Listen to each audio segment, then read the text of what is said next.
Welcome! I'm Shalkka and I'm playing Fortresscraft. The game developer DJArcas was talking about he wanted to have volunteers. I think he just wants to have the game be streamed on YouTube, and for this kind of game it's fine.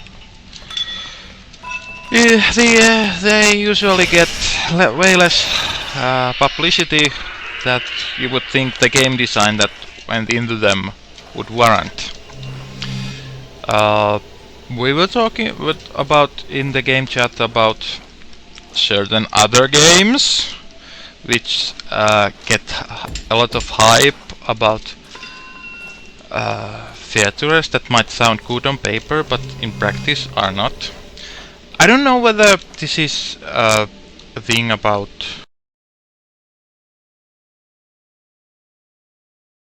that might sound good on paper but in practice are not. I don't know whether my voice is balanced with the game sounds, and it seems to be fine, and I might be a little loud, maybe a little bit excited. It's my first time streaming, and I'm partly saying to myself, why am I streaming? And the reason, quite frankly, is that good games deserve attention. And with games like these, a lot of people will give them a look and not get their point, or don't get why they would be appealing at all, or make wrong conclusions about what will happen in the first hour or so, or what the game experience will be like. It's kinda tragic, it's sad that those kind of people will not benefit from it, cannot enjoy these games because of their lack of patience. So if you have some people that open up and explain, these are the kinds of things that can be enjoyed in environment. They are more likely to enjoy themselves instead of trying to find faults with the game. They can try an approach that is more appropriate. So, Fortresscraft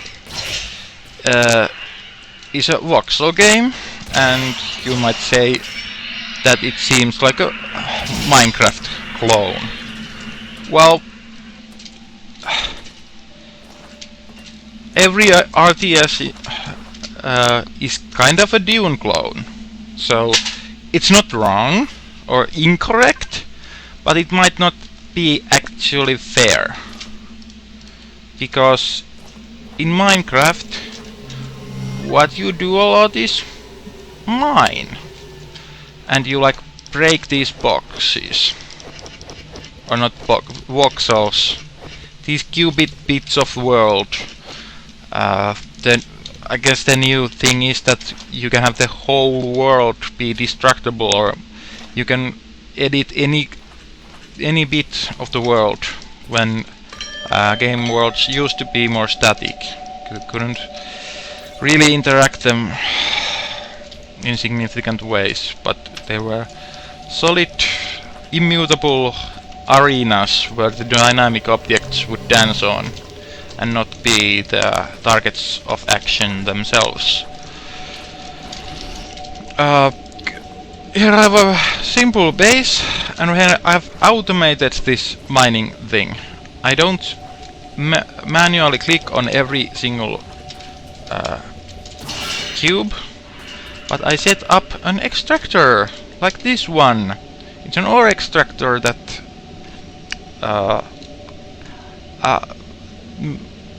mines tin and then outputs it here on the conveyor. And this makes the gameplay not be about busy work about doing the next cube. but it's about laying out the next conveyor line. It's like a step up on the abstraction or automation chain.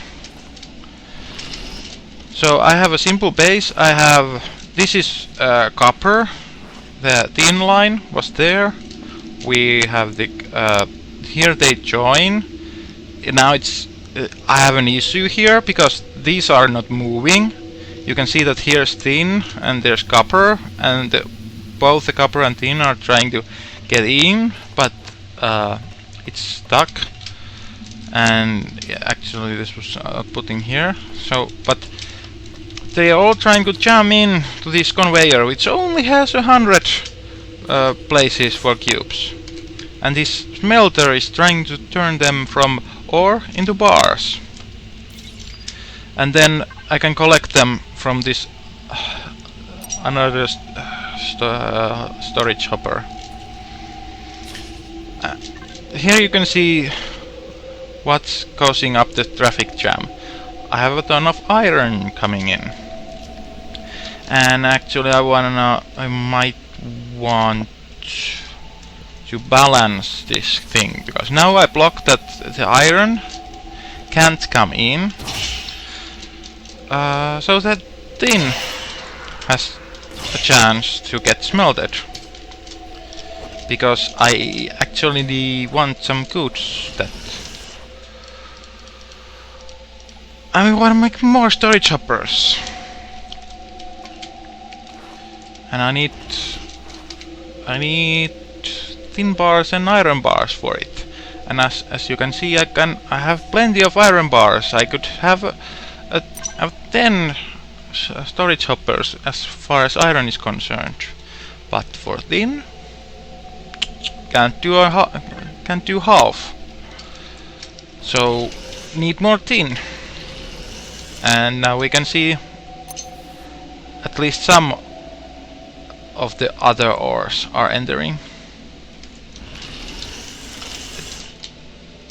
Do wonder, it might be this contraption here is an ore thief. It takes ore that I'm carrying and might be outputting it some, I think it's outputting on this hopper, and it probably then outputs here, but it should go in this secondary smelter. But this is kind of work in progress. I have some power coming here, but it really needs more, and it's a basic ore smelter rather than the main smelter, so its efficiency is actually bad. I only want to use the less important materials for it.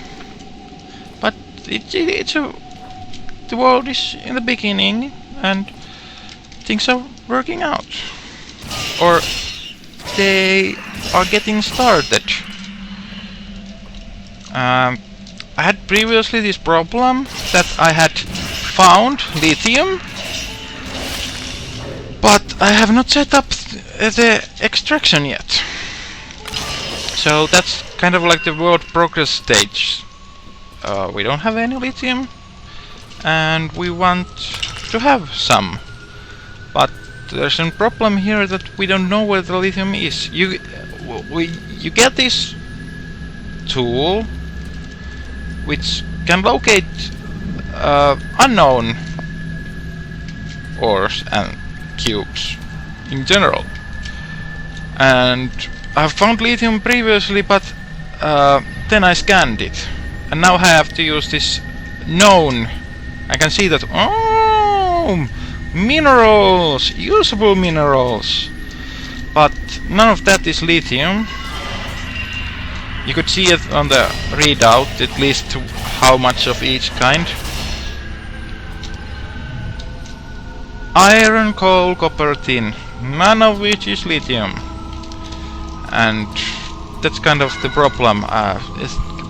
You're at the mercy of what kind of terrain you get, or how it's generated. It's of course based on a type of noise, or like there's some structure to it.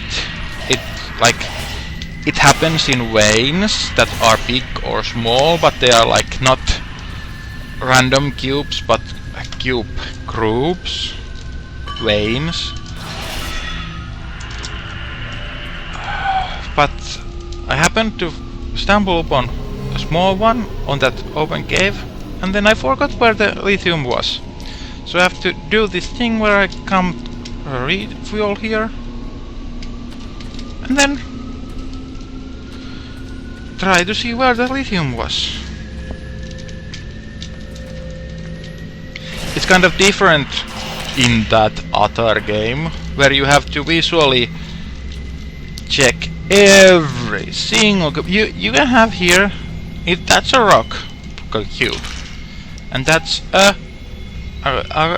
actually I haven't researched that one, but I know from previous playthroughs that that's a purple glowbot. Yeah, not a super imaginative name, but that's exactly what it is. It glows, and it has kind of sack. So glowbot is not misleading, at least. And no lithium, and we can see that we are out of energy. The thing about here is that you move in caves a lot, which are properly three-dimensional. It's not that you are just on a flat ground and move mainly horizontally and nothing in vertically. And you have this quite nice tool on to grapple on, so that you actually can move vertically, but it doesn't make it trivial. Like, well, you can unlock later on better movement options, like jetpacks, but that's more of a nicety and a luxury. This here is, it's very sufficient. If you have used the quartz in Terraria, you will know that it's quite effective. Although the differences of 2D terrain and 3D terrain can be a little different. Like in 3D terrain, I can shoot the hook into places where I can't see it. Well, I meant to shoot it like over this, so I can't see where it lands. But in Terraria and those kinds of games, you kind of always see where the hook lands and what's going on, because you have a kind of magic view where you can see everything directly. The game has no way to block your line of sight and has to like manually introduce a fog of war, but here just things not being transparent makes it a little more interesting to manage. Or I would guess if everything was transparent, it would be kind of too interesting or kind of challenging. Now we went on a little adventure, and the machines have done our thing, and away! We have enough tin for at least a new storage hopper, and so we can add to our beautiful monster machine. Well, monster and beautiful kind of opposite adjectives, but we like that this is powerful and we think good things about this, so we speak highly of it. Or I. It's kind of tricky whether I'm talking about all or most players in my place in this game play context or whether I'm speaking about my personal valuations. I guess I end up with whichever is funnier. Eventually. And let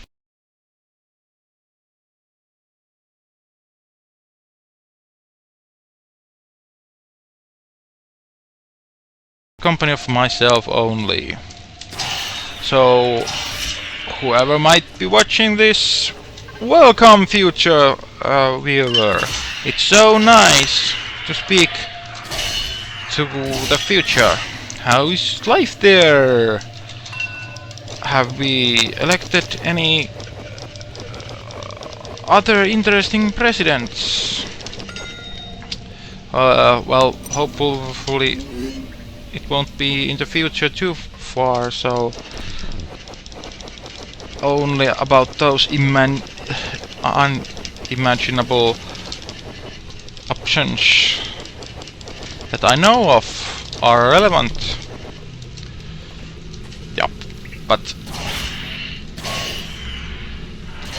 in this kind of setting, this game setting is that I've crash landed here, so there's no one to boss me around. Can do anything. I'm like the supreme king, the ruler of vast realms.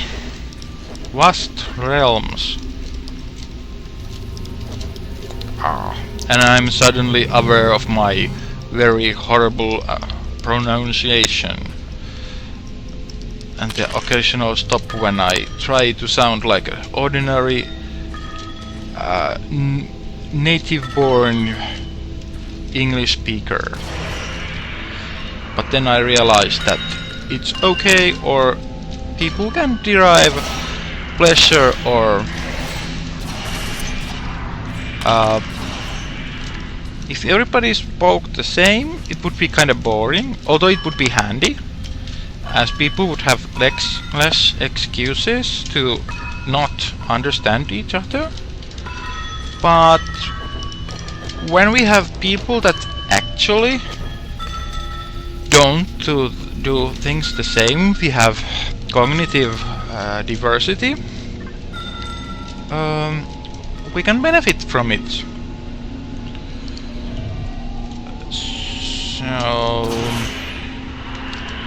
So maybe someone will find that my type of thinking will give some aspect or viewpoint to their kind of thinking, so they can mix and match and improve their experience of life by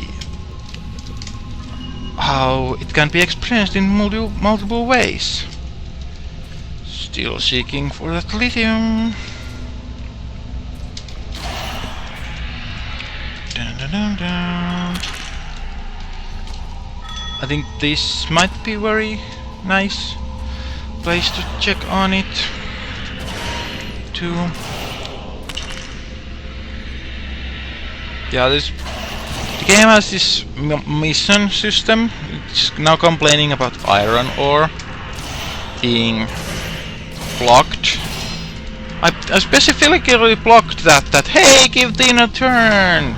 Don't iron hog all the smelting! But now it's complaining that it wants to extract iron from the ground and can't do so because all the storage is taken. Well, let's give you a little break and well, whoa! Only 2 ores.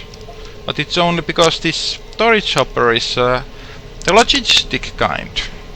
It can't hold very much. So let's replace that with this bigger one. Done! Now it doesn't complain so much. And again, I'm so cool that I almost can't live with myself. But I am not ready to go to base yet. I want to check for the lithium a bit more. I had one ping here, around here, where I did get a listing of lithium, but I I couldn't quite tell where it was. No lithium. I thought like that could have like lithium. No. Once you get like better suite upgrades, you can have like an option that drains even more power, but then like paints the ores on what they are. Now all the pings were pink, and you couldn't tell from the locations of what the ore were, but you had to kind of guess with the combination of the listing of total and where they are, where something might be. But let's get back and check whether we have got some more tin bars to upgrade things even more. We could like check on tin extraction, on whether it has the good kind of storage hoppers. A lot of copper being made. Nope, got only one storage hopper. In this beginning game you have to kind of accept that you're not going to get very fast. So it can be like, or you have to manage it very carefully. Now we have the big kind of storage hoppers here, so they should be pretty fine as far as we can smelt, or we can it's dependent on the smelting. In this sense it would be nice to get this guy working, but oh, here we can benefit a lot, because this smelter, it wants to have enough ore to smelt a whole bar, and with my difficulty settings it takes 8 ore cubes or 8 ore units.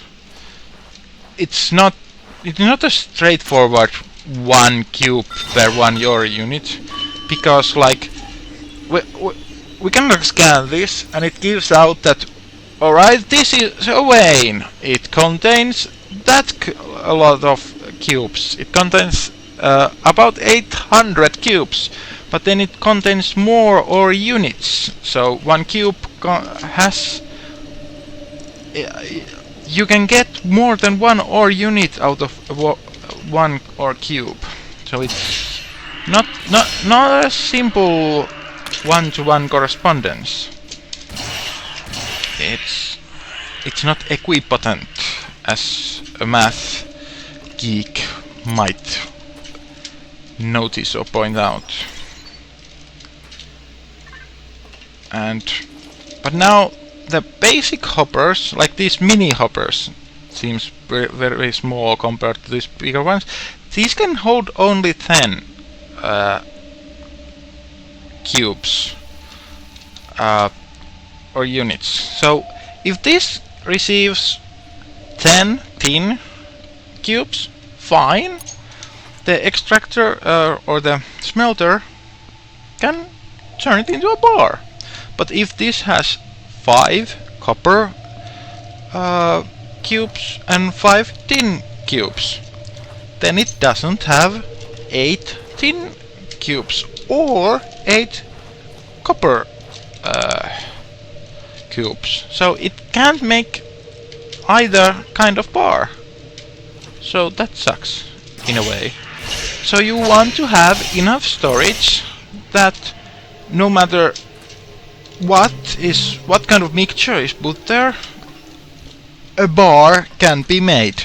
I don't really mind at this point what kind of ore is melted, although I have in the previous worlds have trouble with it.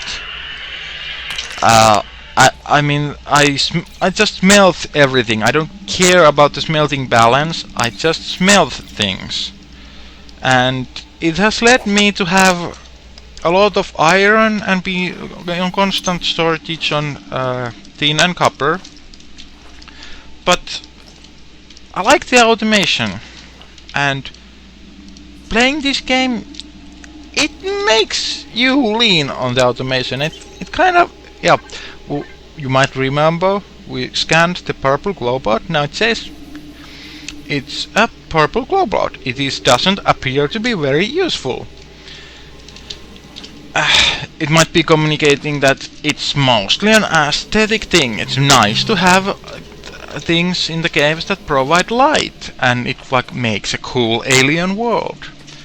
I do have a mod that like makes you able to like turn these yellow glowbots to the torches, so you can like take these natural light sources and replace them with artificial ones. Way progress! But you like get 10 torches out of every orange glowbot. But that's a mod, and it's kind of like a different direction. And like it's a different kind of gameplay to go collect glowbots instead of like extracting and mining these veins. You don't have to move yourself or the ore extractors even to be able to be efficient about extracting, but once you have collected one glowbot, you kinda need to walk to the next one, and then the next one is always a little bit further, and then can run out really fast. But yeah,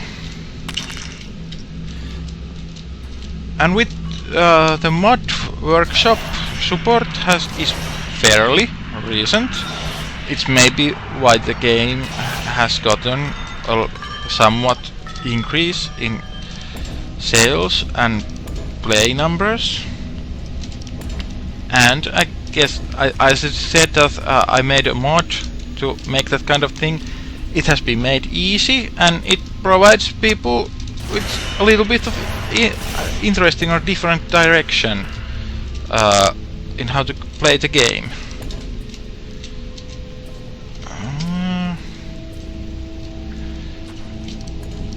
Now that I mentioned lighting, I might as well make this visible so I can keep track of where the lithium is and is not, or where all I have checked. Normally you make these torches out of coal, and coal is kinda plentiful, but still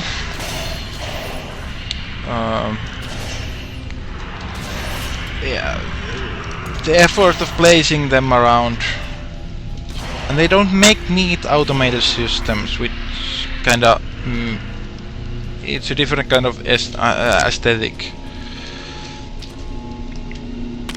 And I think it was cool when it wasn't even when mod support was on the workshop level, but like the game did read XMLs and like could replace these research projects about what kind of new machines you can build. And there I argued that as the game has these aesthetic cubes, they're like cubes that they do nothing. They just look pretty or menacing, I guess, or dangerous with these chevrons, that they should be put in their own research aesthetics. And I did a mod on that, and then the game author did a similar thing. I don't know whether he did it based on what I did, but I thought it was kinda cool and interesting dynamic that someone makes a mod and then some things trickle into the main build. So like how you take and approach the world has like a meaningful impact. It's not like you just passively take what the game author wants you to do. but then it goes into the territory of you co-designing the game, but then it goes to the thing that there's the maker of the game is the lead, or has to maintain the vision of what is coherent and works with the direction the game is going and what the direction is. So like maybe we want to focus on the ores and not on agriculture, because agriculture would happen. I guess you could have like some mushroom farms deep, and this guy usually is on the surface, but now we have spacious room here enough so he can relatively bug-free walk here.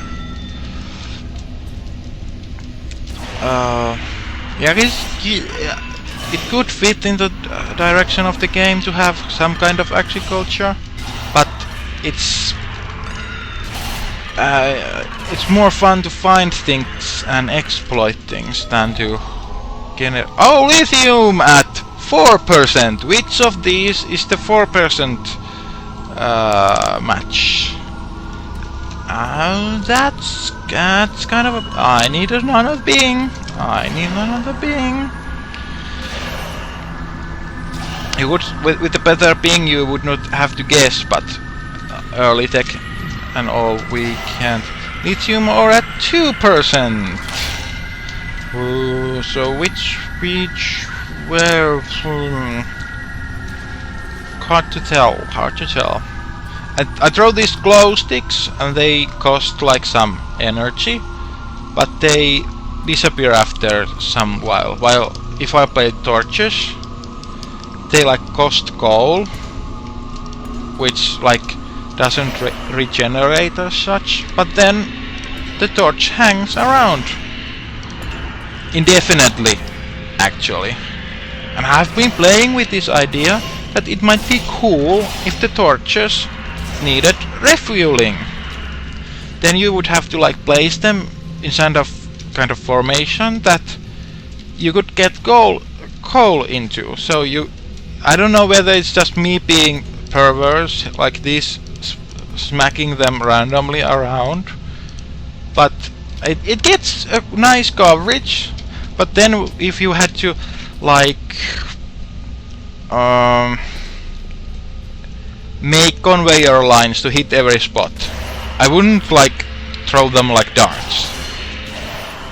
But the payoff of having lightning seems kinda low and not super interesting. And like I don't even break sweat that I died. It's not in here. It's not the point. We do have battles, but it's kind of a different. And they're not like battles. They're more like struggles. Like they're like threats, but not like in the sense that I'm gonna die, but like that things are going to get messy, or that I won't be able to extract things fast. Kind of a different thing. Okay, so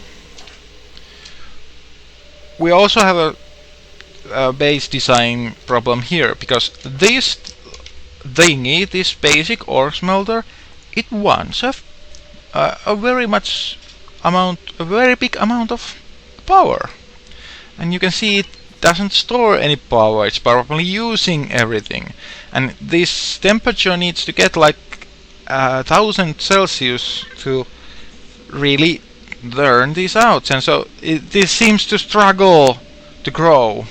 It's not hitting, and this white laser transmitter, it doesn't transmit that much power. And you can see here that here the power storage cube, it's kind of full. Here it's kind of low. So it seems that we have a problem that not enough power is transmitted. So we have a power transmitting problem. And it's kind of a typical thing you have you freely build something, and then it has some structural problem, and then you have map out your options on how you can sort this out.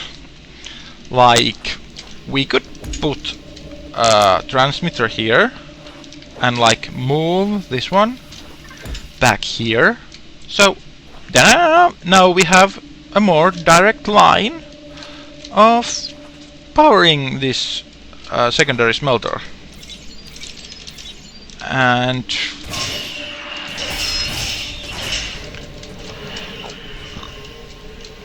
but was that better or worse than the original? This main power pack here beams power down to the iron extraction, and we might want them there too. And to make these guys, they would be very important to really solve our power transmission problems. Well, yeah, but what do you know? You need lithium! You don't need a lot of lithium, but you need lithium. And currently we are hunting for it.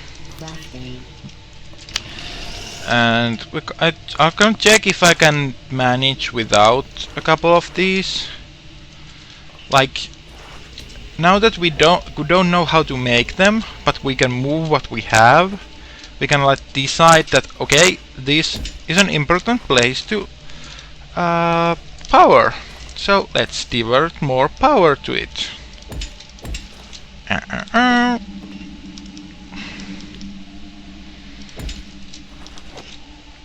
And done. Now it receives twice as much power as before, but now even less power is going down to the iron. So I think this is an improvement, but I don't know. Can we see an instant improvement in the heating rate? It stays a little under 500. Well, it seems to reach 500 soon, so it might be climbing. It might climb there. One of the things about this game I've been thinking about recently is that this game happens in discrete steps. Like this ore conveyor, it transports single cubes. But then the game wants to be about automatization, so it doesn't like care that much about individual deliveries, but that they happen in a repeatable fashion. And things like this temperature reading here, that it jumps. That I can't see the. I would like to see it as a graphical, like, graph on how high the temperature is, that I could see the trends of it better. And there's some sense in that the fluctuations are like real, they are not like artificially introduced there. Because like but I like more the continuous economies I play in like Supreme Commander, and which comes from the Total Annihilation family, which has recent kind of spiritual incarnations in Planetary Annihilation and such, where I would get a clear reading about how many degrees a second this temperature is increasing, and it would be apparent whether this, well, we do have a power per second reading here, but it like fluctuates a lot, and it like doesn't read a single stable reading at a time, but each tick it reads a little different, and even when it's stable, it kind of loops around the average. It's so like it doesn't read like 1.5 1.5, 1.5, but it like reads 1.4, 1.5, 1.6, 1.5, 1.4. It like makes these little steps around the average. And I don't know how to position myself according to this. It's a thing where it's a very nitpicky thing, or like not so much essential, but it's a kind of thing that it gets to me. It makes me think, and whether this is really necessary, or is the simplification worth it, and does it really simplify, or would it need to be simplified? Like for machine, it's easy to have a small time step and then progress one time step forward, go from one state to another. It's kind of easy to program that way. But for a human might want to think in continuous processes, and you want to direct the player to build not steppers but loops and balance systems. You want the player, if the machine is not receiving enough power, you want him to add power transmitting or power production until it gets enough power. So which part of that is relevant, that's kinda interesting. Okay, here is the place where the lithium is listed, at least occasionally. 4%. Which of these is the 4% hit? Well, there's a very small hit. Let's guesstimate that it's that and get closer to it.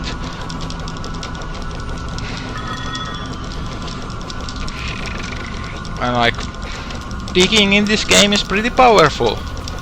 It's not like getting around is the main challenge.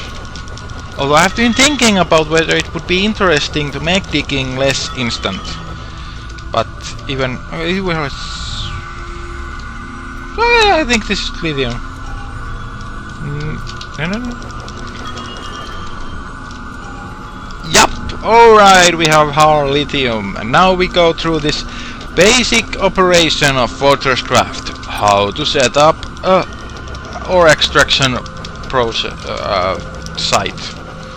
Okay, so you have your ore vein, and you have settled that this is the one that I want to use. You put on an ore extractor, and you want to power it somehow. Now I just give it some emergency power and get on working, but eventually I want to run power lines back to here, and with the lithium we can use that to add infrastructure. But then we add a storage hopper. This knows how to take ore from the extractor, or the extractor knows to give the ore to it, and this knows how to distribute it to actual logistics systems. And the main logistics system here is the conveyor. Now it's kind of interesting that the conveyor doesn't take energy. It's kind of understandable in that if it would take energy, it would be a really big increase in the hassle of setting it up. Like if you needed to hit every... Oh, it's so dark in here, we're not seeing anything, and we're dying of cold. Hypothermia is getting us. The winter is coming, and I think we'll let just winter claim us. But like, you can like hit a single machine, but if you needed to hit all of these blocks with a laser transmitter, it seems a lot of effort for a very simple effect or requirement. So we just like let's just do that. Let's just say we get power-free transportation. And so you can like explain to yourself that maybe there's some internal power source, or maybe it doesn't take that much power to like make a loop go around. And that might be right, but the lore reasons or how would that kind of machine work is kind of secondary on the gameplay question of what is fun. What makes for an interesting activity or an interesting challenge? Is it an interesting challenge to hit every single block of a conveyor line? And it seems like probably not. That would be pointless, or it would seem like busy work. So we like make more interesting challenges, like how do I balance that I smelt the right ores? Like I still have the iron cut out because I think I have a lot of iron and not a lot of other stuff. Well, I do have copper a lot, but tin we are very short on, and mainly we have copper because copper has probably taken priority here. You can see here now that this intersection is working differently. Now it's taking like one tin ore and one copper ore. They are taking a little bit of turns, so now the smelting place is probably receiving a mixture of them. And I think previously the copper hogged up all the transporting slots. So that's why we have now a lot of copper. And that kind of problem of whoa, we have now too much copper and we could have a more balanced tin copper distribution. That seems like much more I don't think if it's abstract, but like meaningful or actionable. It doesn't feel so technical. It's a more natural problem. Well, it's not a problem of the natural world, but yeah. And we have all these goodies. I guess I could explain all of them, but then again, I don't want my streams to be like this would be how your experience would be if you play this game. No, when you go or if you go and play the game, I think you should have the experience of playing the game. What I stream, it's not supposed to replicate on what the experience is. Because I think I can make it interesting in a different way. In that kind of way that we can focus on something else. Because you as a viewer, you don't need to know how to operate these things. I can just magically do whatever needs to be done. And we can focus on the things that strike out, or that even I bring out of this game, or the game brings out of the world.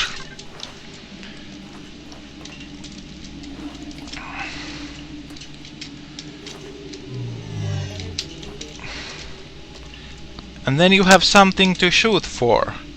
You know that if you get the basics right, then there's another layer waiting for you. That after doing the concrete, there's something abstract. Or I guess at least you can then talk to me about this game and understand what's going on. And you might think that what I say is interesting.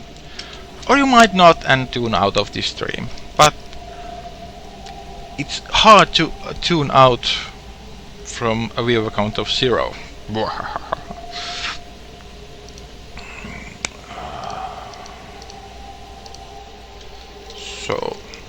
I think we're going to continue the lithium extraction.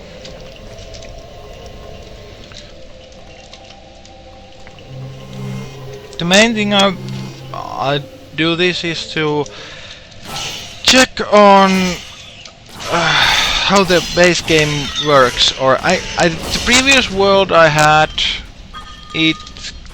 I was not satisfied how the early game went, so I'm kind of redoing it. And if I'm going to do stuff like streaming, I don't want to be boggled by all the complexities, or I guess it could be funny or interesting to see me struggle with the complexities and the coolness of the advanced systems, but and then it would be helpful resource for those who end up playing or having those same kind of problems.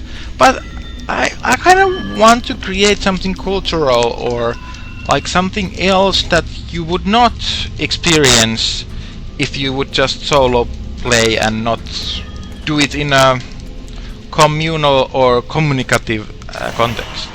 Because, like, I don't know whether someone will watch this or not. I just think that there's interesting stuff to be said about it, and it might be worth to make it into a format that makes someone easier to get a hang of that thing to listen about.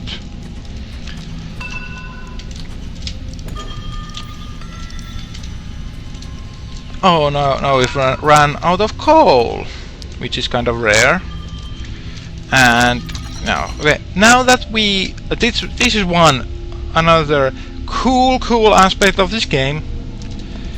You get a hollow base. I said things about Terraria about you always see who lands, but this like helps a lot in that I can remember and see where I put the lithium extractor. It's right there. Now it's showing this basic layout of the thing, and it's also showing this pulsing circle. It has a meaning, and it's kind of a worrying meaning, or the meaning is kind of important, but I will see whether we will get to it later. And it's kind of a slow thing. It's not going to be a jump scare, but it is going to be a not nice thing, or it's going to be a challenge increasing thing rather than a helpful thing. It's not like a Christmas present. It's like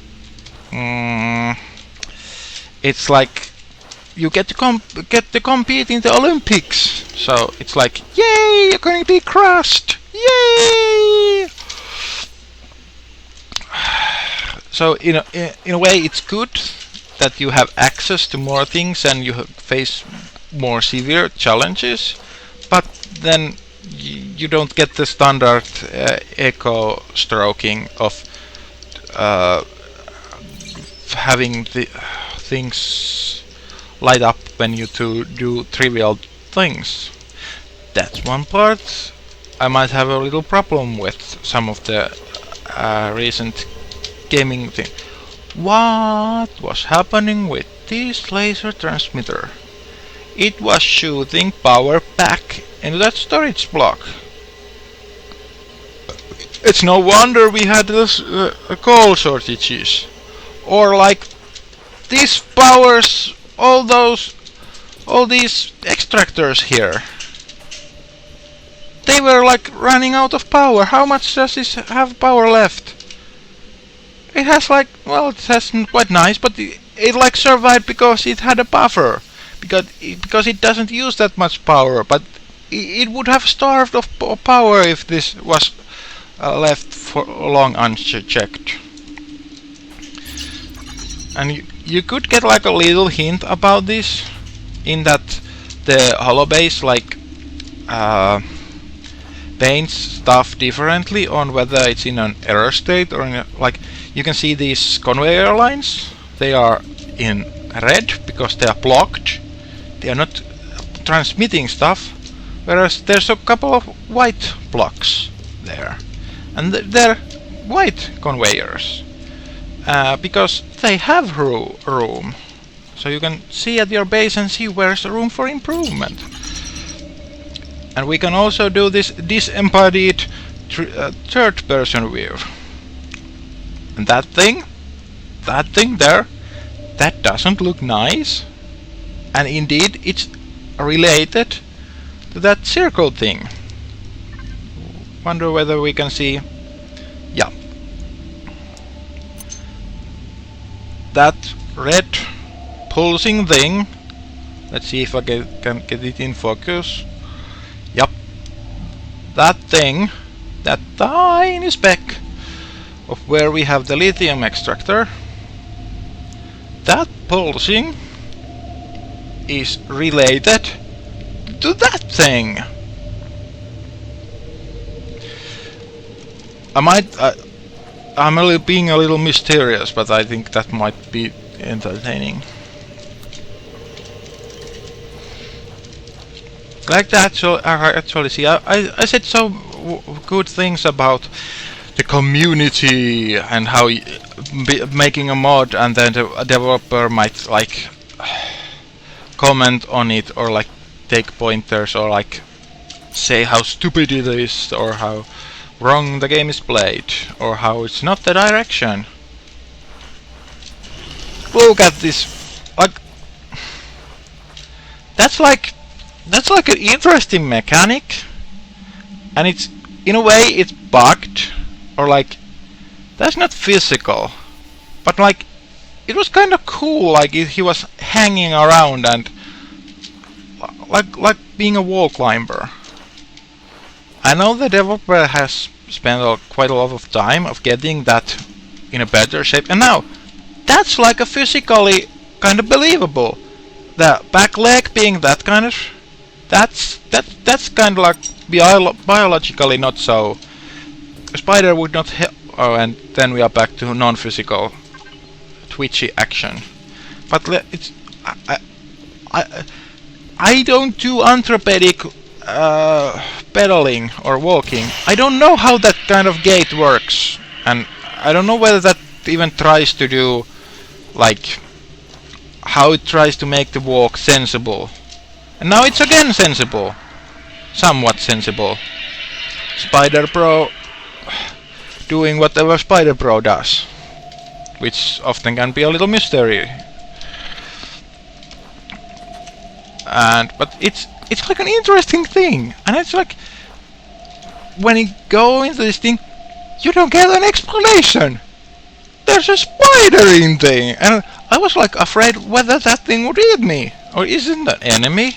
Did I bring that thing with me?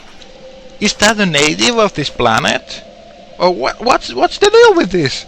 And it's kind of nice that you can have this mystery, and you don't need narration or some voiceover saying that the mysterious spider appeared in the distance. No, it can just appear in the distance. You don't need to say it.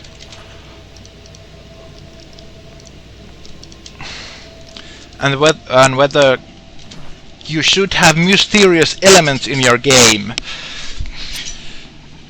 Some things might need explaining, and some things are not mysterious but are like weird or acceptable breaks from reality. Like this corpse here, is this some kind of other dude? No, this is my old corpse. I died of hypothermia and this was left behind. And then you can start to wonder, well, how I'm looking at this corpse now, and like that. But then you are like, I died, and it's not important, and I should just assume that as a shipwreck, I didn't die ultimately, or whatever stupid thing I did that ended up getting me killed. Let's just forget that I did it. It's not canon. It was just some stupid thing that we allowed for gameplay freedom reasons, and for reals, it was stupid enough idea that we didn't do it. Or a real shipwreck would not do it, or realize in time that it was stupid. or we can think that it was a timeline when they didn't get saved and universe over. But it would be sucky, like delete the save and you need to build a new world. And there's like a difficult setting for that. I don't know whether it improves the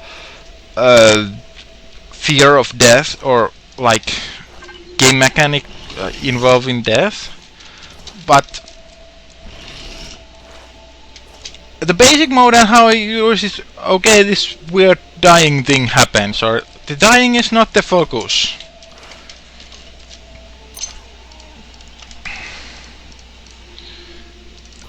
And in a way, if you are first person looking a lot, you might forget that, oh, I'm a human! Oh, I'm probably not in the Middle Ages, I'm probably in some futuristic sense. And this. So this provides some point of reflection about who is this character that is in some far forgotten planet. Yeah, need that lithium. Oh, and we need to like see whether the community wants to chime in on the stream. Get more interesting.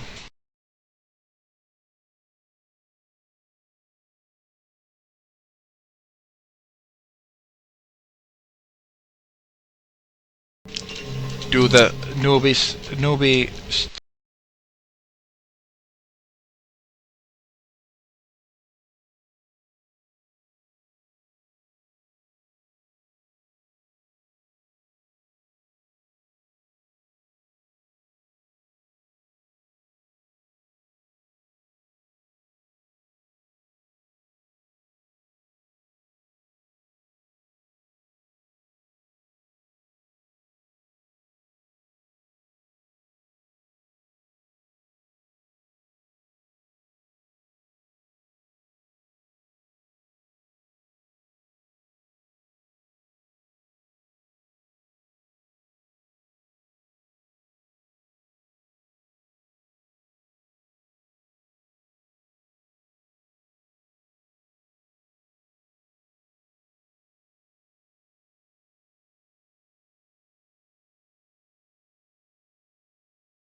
there! Now we have invited or informed the game Discord channel about the fact that we are in fact streaming right now. And hopefully I've provided them the right links. And no, nope, not the right link.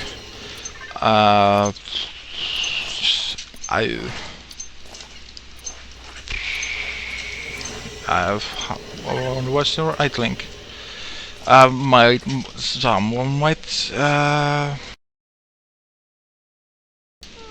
Someone might note me, or someone might know how to, and some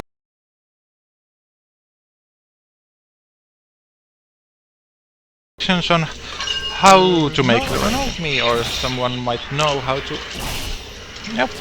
And the stream.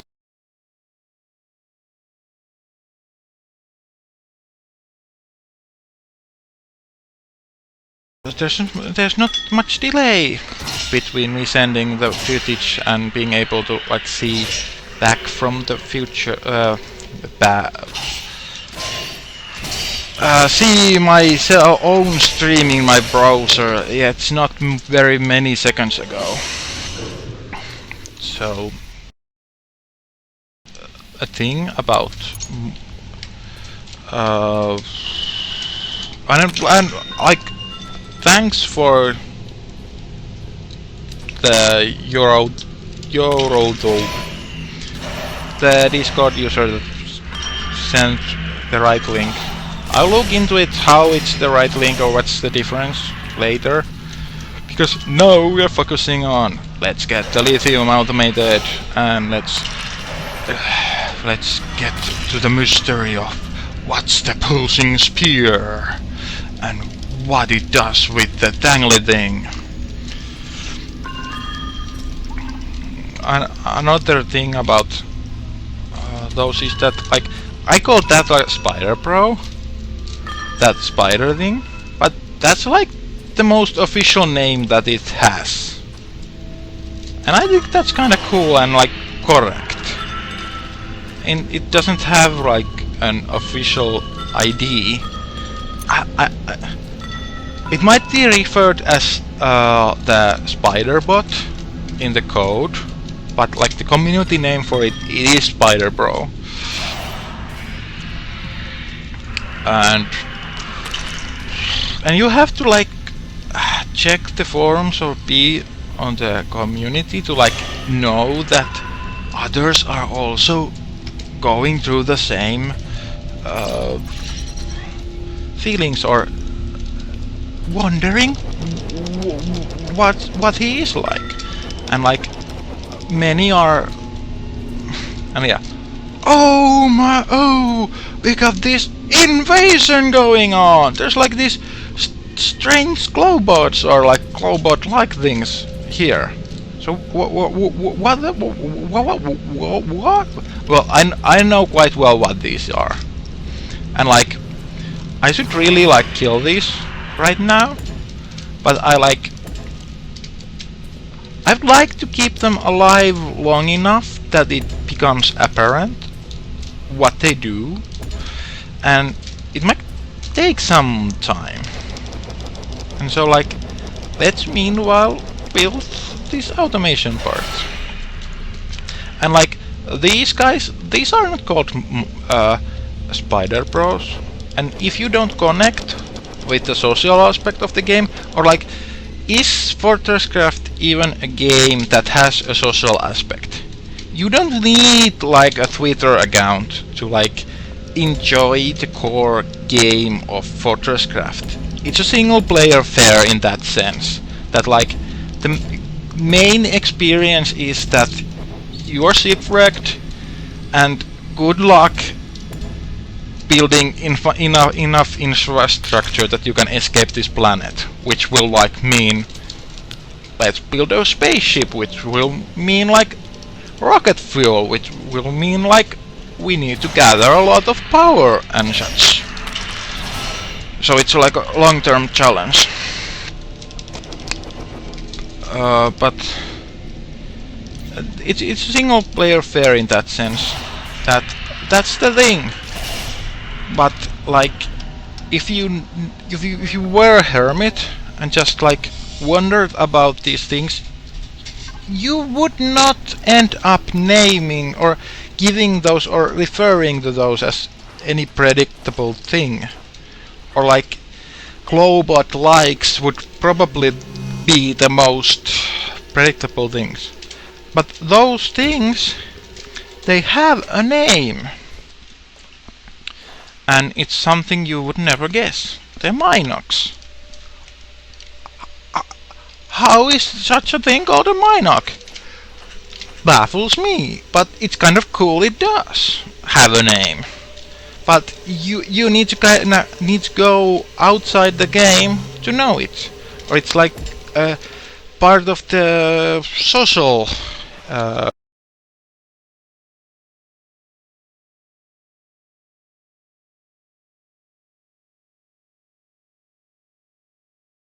like a bonus, like it's not like a DVD extra, but like something like, and I don't know whether the game is designed in that sense. I'm just like now saying that it's obvious and this was made on purpose to be this way, but no, it's kind of like a emergent thing about how modern games work. Like I was like, see, my instinct is like, shoot this. It's a Glowbot. It's not a Minoc, but it received the thing that Minocs should be done. But now you're saying, oh, you were near a Minoc and it didn't try to kill you. Why you kill it? You are a very evil xenophobe.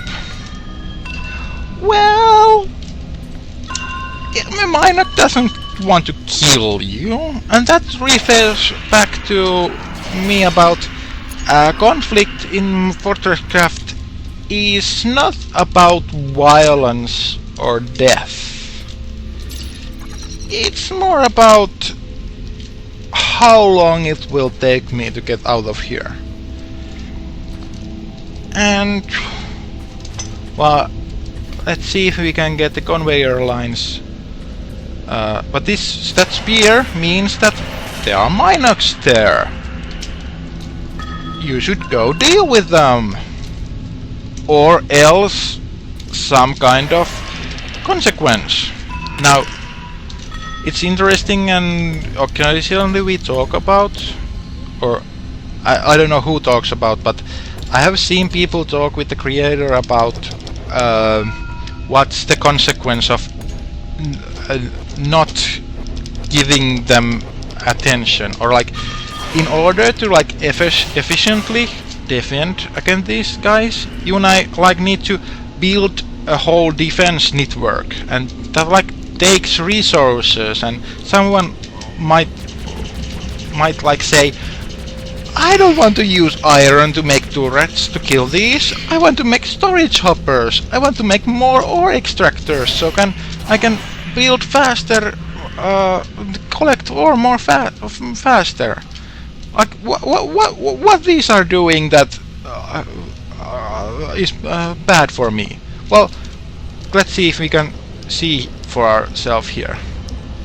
You can see here that the lithium is mining ore here, and these conveyor belts are like transporting it forward, but then poof, there's no lithium anymore. Where did the lithium go?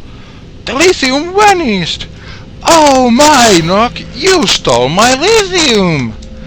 Oh, now it's on. You don't eat my lithium.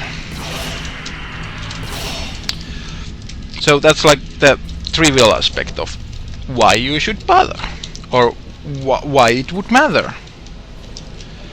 And that's like how you, that's like an easy thing on how you get hinted that this is like a thing you should bother yourself with.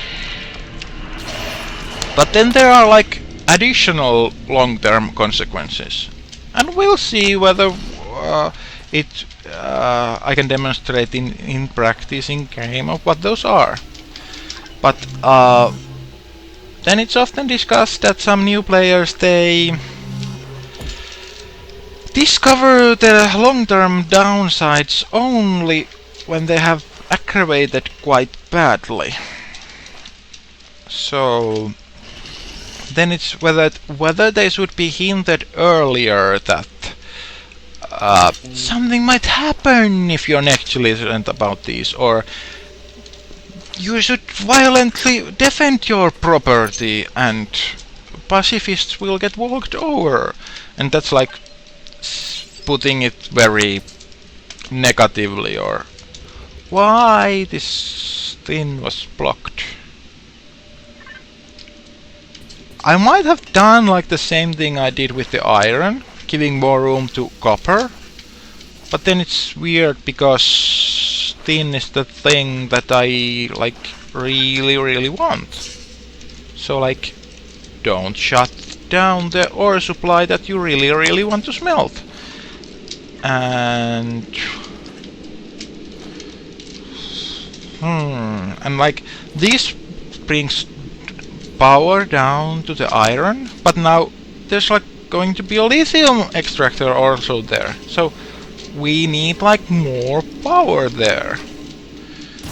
So how are we gonna solve that?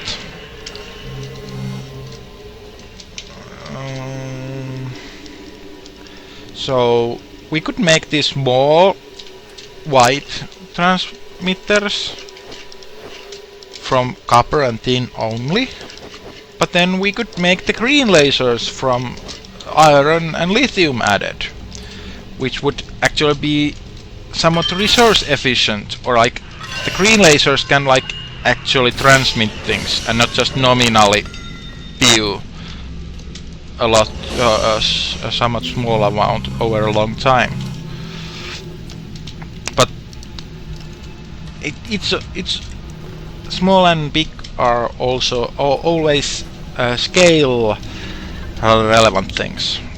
Something about bad games are that they are set in a very set scale. A game like Fortresscraft is about growing the scale. The late game stuff is going to be on a very different scale than the early game. You're going to deal with thousands of bars of materials at once. Now we are playing with 10 or a couple, dozens, but it's going to get different, and the mode of the gameplay is going to change. If you have some simple games, like we have, you might have something like some first-person shooter. You aim the gun at the guy and you do it like quick, and that's going to be like the game. Even if you get really quick and you like to need to figure out whether they come from that door or that door, it's going to be essentially the same thing. Well, you could argue that here it's still going to be industrial processes and about things needing resources, and whether you should route power there or whether you should just increase power generation instead of choosing where to put the power. But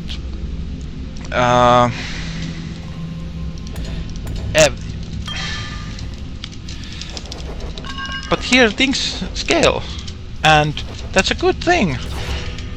But not all players appreciate it, or they think they take the experience from those non-scaling games and then project on what the late game is going to be. And a lot of times, oh, and I've got actual comments. Oh, I should be more social 2.0, or how it's said, and actually like interact instead of just spouting opinions into the ether. Yeah, we got confirmation that the code calls it the spider bot, and that's kind of a strange thing also, because the community kind of does know and is like aware of what things are called in code. Normally you would not know, and that's kind of one of the facets of small indie games, is that the protection about the intellectual tiny tidbits is not that strong. And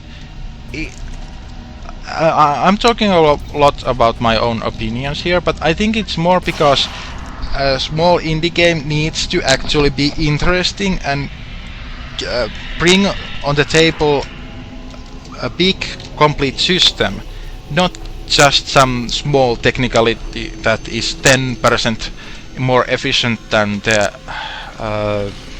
competition.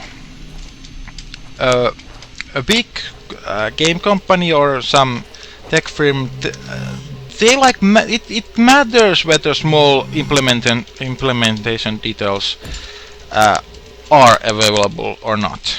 But in this kind of game, it's a struggle that whether someone will code something or whether there will be coding time to implement things that people do want.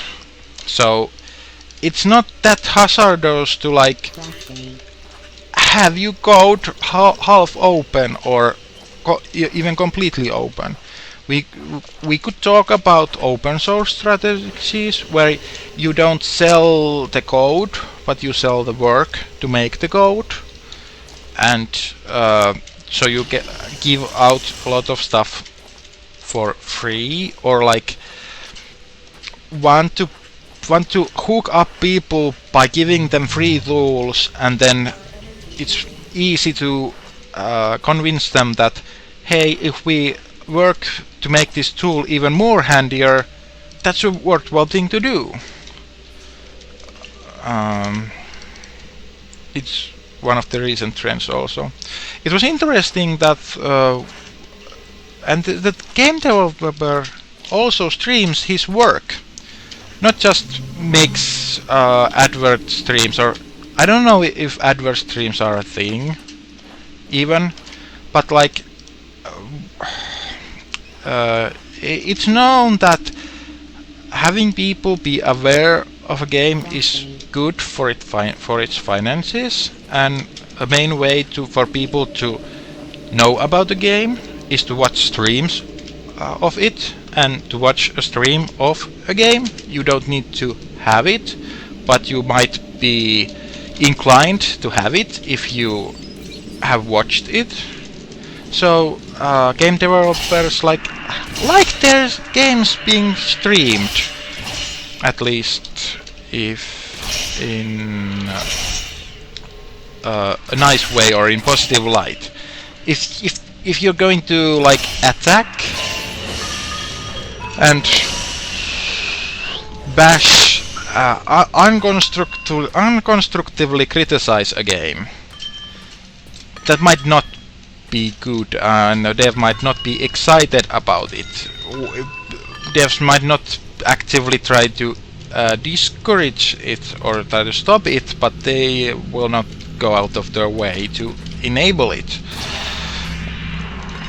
And that's part of the reason of why we have this kind of information economy thing where everybody that mentions about a game will say positive things about it, because saying neutral or negative things, nobody seeks that. People seek to play cool games, and people seek to have people say that the games that they play are cool. They want to find new cool games and want to have the games they play be rated good, or be said to be cool or good or the thing.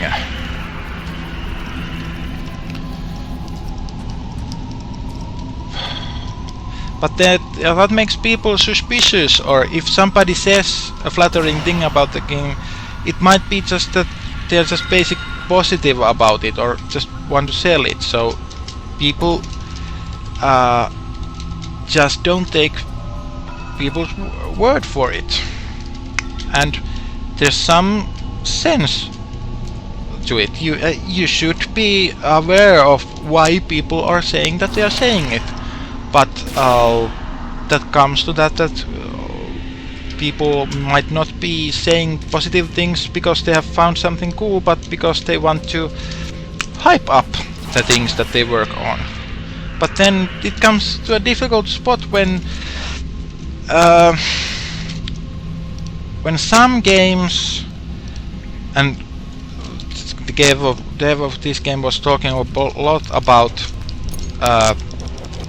some of the recent games that might be somewhat near the genre of this game seem like they almost buy positive reactions, which would be very illegal and shady in the sense, but like people might not be that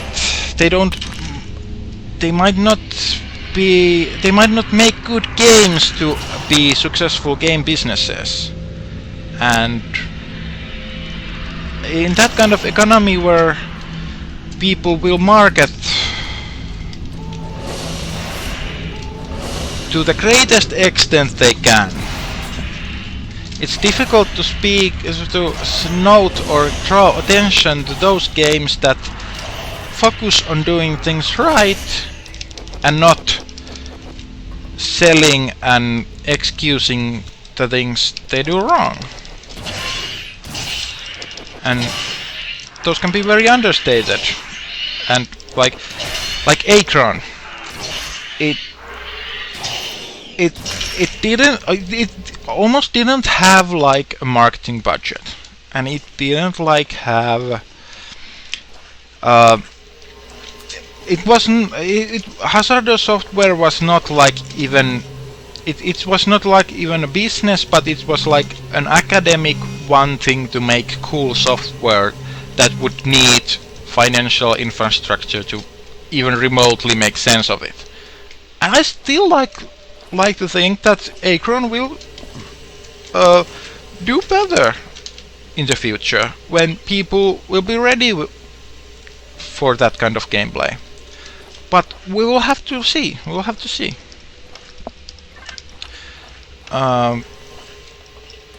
Yeah, but I was saying that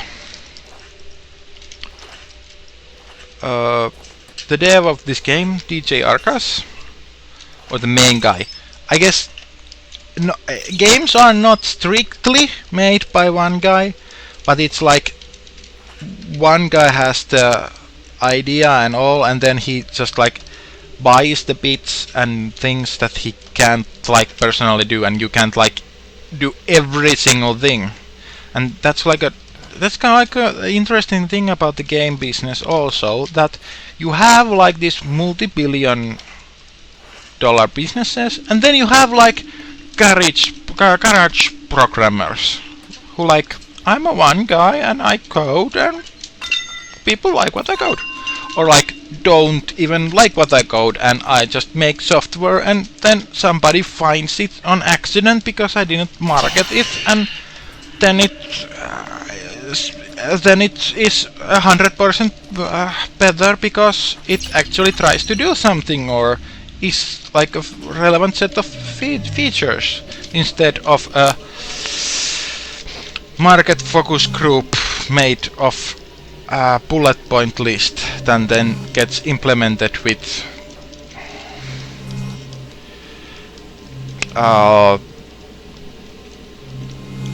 insufficient workforce or budget spending in all the wrong places. Like how it's kind of upsetting that marketing can be like a significant fraction of a game's budget. Like it can be like 20% or 50%. I'm not being super reliable on how big it would be, but like devs on Acron say like they don't have that, and like they want to like rely on word of mouth and things like that, and like it's going to be difficult to like sell people on time travel strategy game to not blow your mind, and for the kind of people it's not a downside. That's like the whole point and the excitement about it, that it's mind-blowing. But it's also a downside in that I wanna play this easy first-person shooter, or I wanna play the next Pavilion, or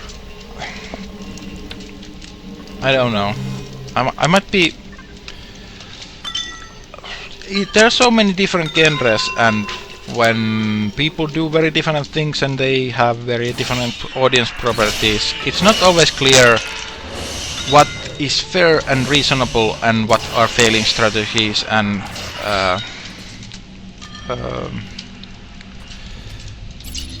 things that cannot be expected to work. Yeah, I've talked a lot about just general game scheme. I hope that's interesting.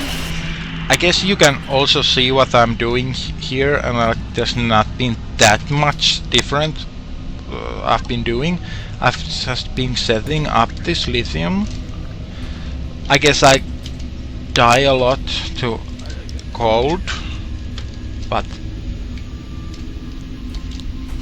that's like a thing, or I don't care about that. If I die to the cold, I come back here. It's not like I have a death to loss ratio of 1 to 3. I suck. No, that's not the point of the game.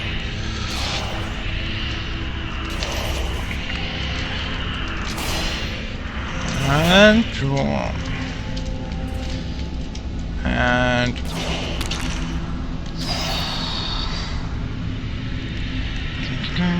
but it results in then there being games that their properties are not very well documented, and like what's appealing about them or could be appealing about them is understated, or like things that are marginally appealing are overblown, and then things that actually are appealing get hardly a mention.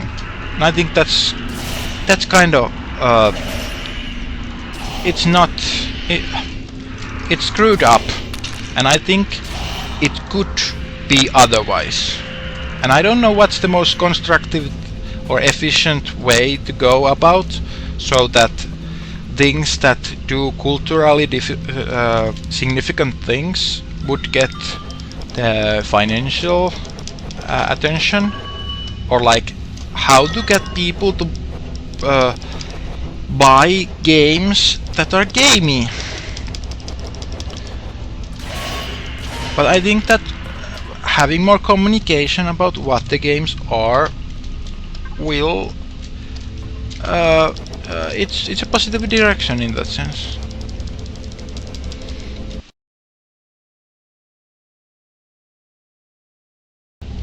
Interactive comments. No, seems well. Yeah, like I also copy the strategy here. I didn't like advert a lot that I'm doing this. People might have been like aware, and the dev might be, oh, I get into arguments with that guy. It's not that great, and might be like semi-avoiding participating with me. But like might be that the streaming will be good financially, so whatever. So like they might still be be positive about it on some terms, and maybe I get established. Maybe people will find me and view my things, and there's more of an expectation of it actually speaking to people to participate with my streams and my doings. Please play with me. The constant struggle of humans to connect with each other. In the code, it's kind of interesting also that we live in cities and the population density is quite high, but we can feel very lonely, or that we can feel that we need to do something extraordinary that people will like care or notice.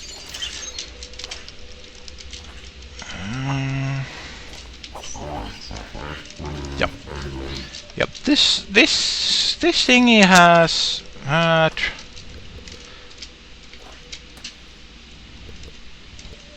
why I'm rotating things randomly. I have like I must have like some old intuitions about some hotkeys being wrong and just pressing the wrong buttons. But here the smelter was having the problem that this hopper had its permissions. The permission system is kind of unintuitive, but it does its job. Like this smelter has a hopper here and upper hopper here. How does it know that it should take stuff from here and put it here? Or that's like the idea of this setup, but there was an error where it took stuff here from here, but then it put stuff back in. So I'll just tell it, no, just take stuff from here, but don't put it here. That's basically the permissions system in a nutshell, but it's not like the most intuitive thing to manage this. But it does its job. That might have gotten full, so alright, and think we got quite nicely some ingredients to build our world with. Still missing lithium. You're still like I think like this game really focuses on the mid and late game, and I think the early game can be something that does not get so much focus, which affects new people or new people acquisition a lot. If you encounter this in a vacuum, and if you don't advertise or give much of supplementary information, people can encounter it in a vacuum. You would not expect it to play otherwise, or the developer is constantly talking about how people leave reviews that it's grindy. When people don't do this conveyor stuff, they instead do this, that they go to the vein and they do super build. They manually extract ores here, or they have an extractor and a hopper, and then they take the ore and don't have this conveyor, but then walk the ore to the ore smelter hopper, and then like deposit the ore here, and then they complain that this walking back and forth, this thing, that it's grindy and boring and bad gameplay.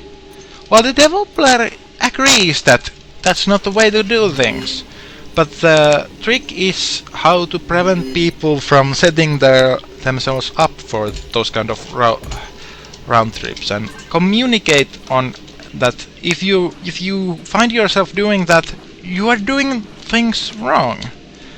And unfortunately it sometimes goes in the way that people's intelligence is questioned, and it becomes pointy fingers. But it should be about expanding your sense of what is possible, or how it's possible to tackle problems, because that's kind of a very Minecrafty way to like get more stuff. Mine and then walk the logistics that you need. You might not get why you would want these conveyor lines when they are not like obviously more efficient than just walking stuff. But then there's things that I can talk about, all kinds of game industry things, and I can battle with Minox and find new ores, and they are still passively doing this. I can come back half an hour and they've done a lot of work, when in the Minecraft style working you have to actively do it. There's like this concept of passive and active income in some circles. It's not directly relevant, but it's somewhat analogous. It's about setting up a system that will do the work for you. And when you're complaining that the work to do is too much, it's about you doing the work and not setting up the system. And if you don't have a lot of complementary information, you might miss that you're supposed to automate things. And I was actually baffled because the MOBA genre, the massive online battle arena, the games that are not role-playing games but are massive online, are more but are massively online and more like action focused.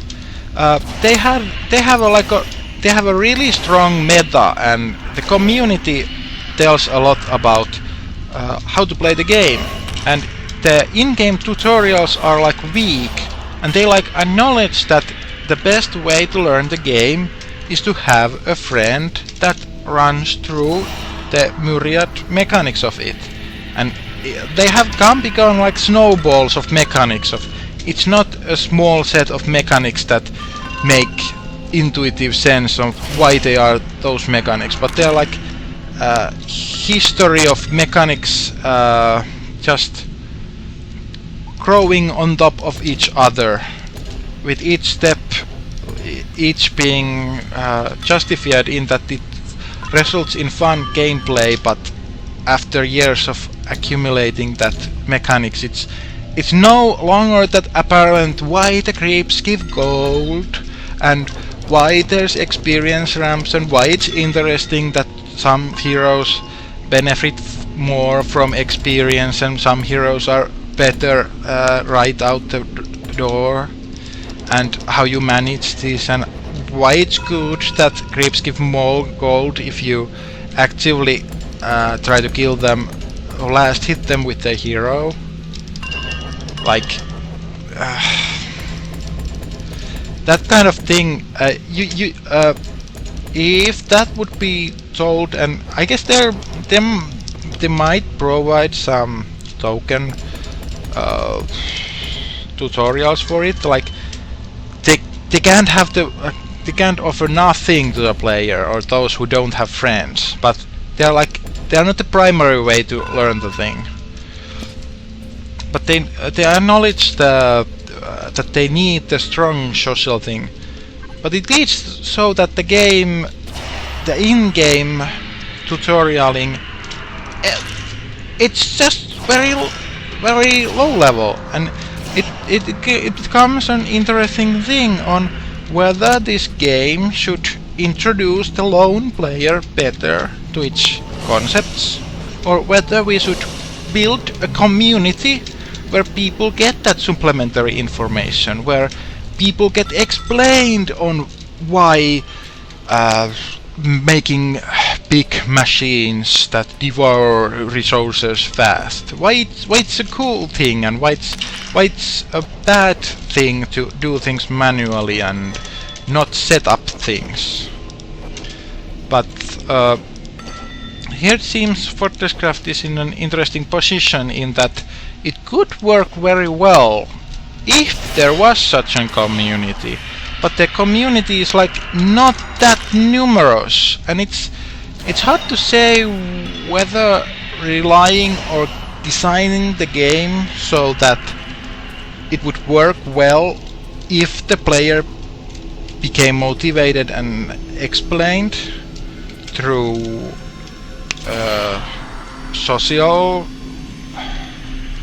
methods or channels, whether that's good or bad, or whether the game should actually be more obvious or self-explaining.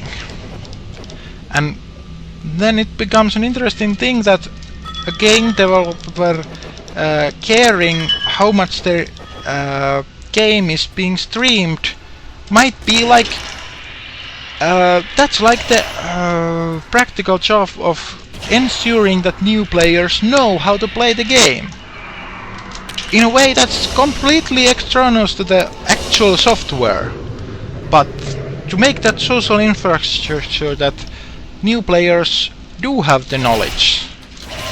That's an interesting model and approach, and to say that you should do things that way, that's an interesting position, but then also that you should not do it that way, it's also an interesting position.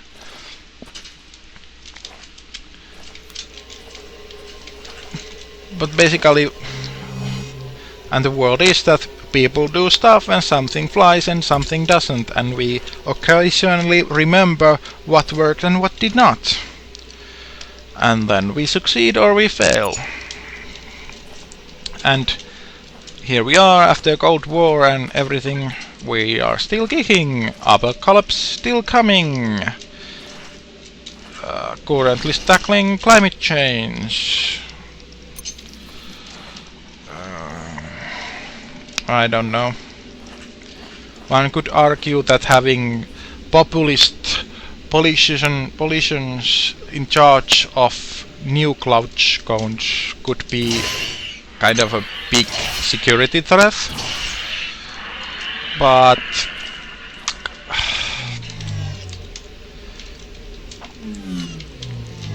the voters would have to care.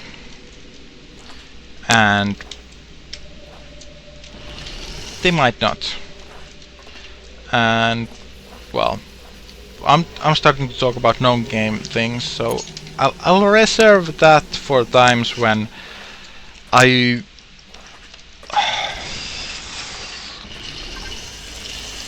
I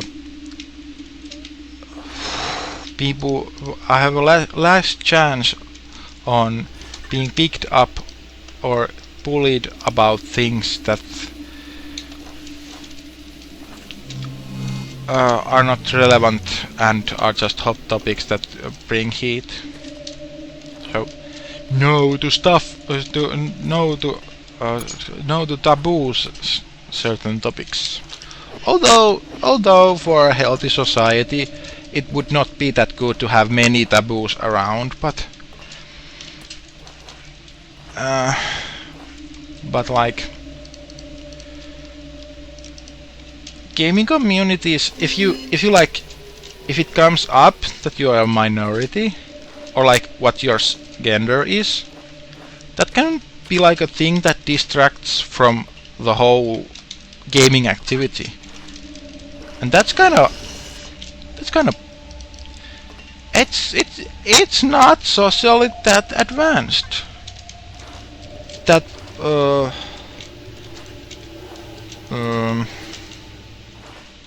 well, people that know what I'm talking about might know about it, but people who don't, be happy that you don't, and you will find out if you need to.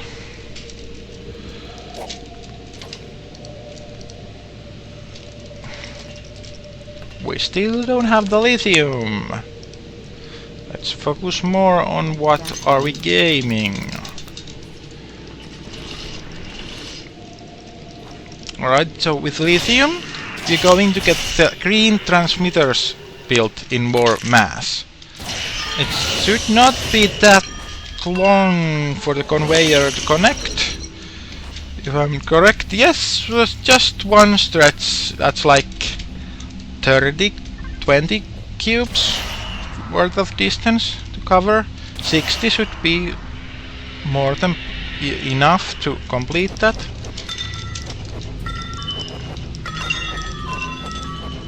You might have been noticing that I'm using this handy feature where you can place more than one blocks with one click.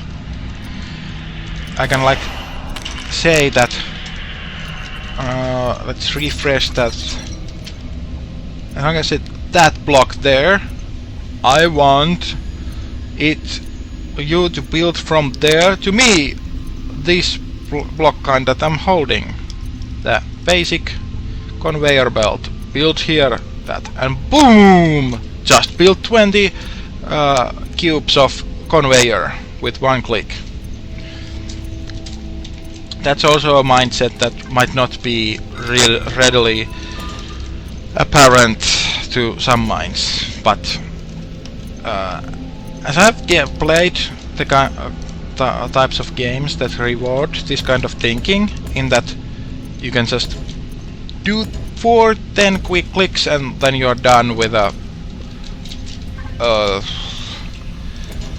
200 block conveyor belt system. That feels awesome. But in order for it to feel awesome, you need to know that that's a thing you can do, and like that it is awesome, and that that it's not boring, and actually circumvents boringness. Alright, so ta-da!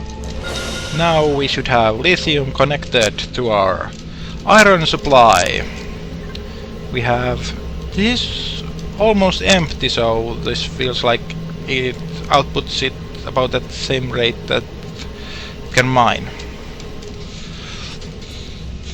And but here we are. Where's all the lithium? This was supposed to be the lithium conveyor. Where's all the lithium? Well, let's go find out.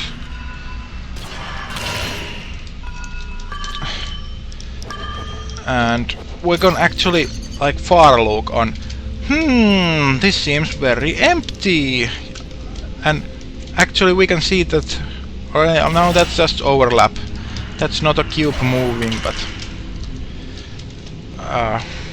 then it's these Minox. The Minox are eating all the lithium. So let's remove them. Also, another reason we are not having lithium is that the extractor is not getting power. So we need like more power to shoot these Minox and to make the extractor extract. And while we are at it, we could just add the power grid to it. We will eventually need to build it, so why not build it now? And now we have this kind of thing. Now it could be handy to just die, so I get home fast. And like, I can actually do that. Well, okay, well, we do have an input point to the power grid here. So now I don't want to go to home, but actually I can like do a suicide on command, and it makes sense and it brings benefits in this kind of game, which is kind of funny, but then again kind of handy.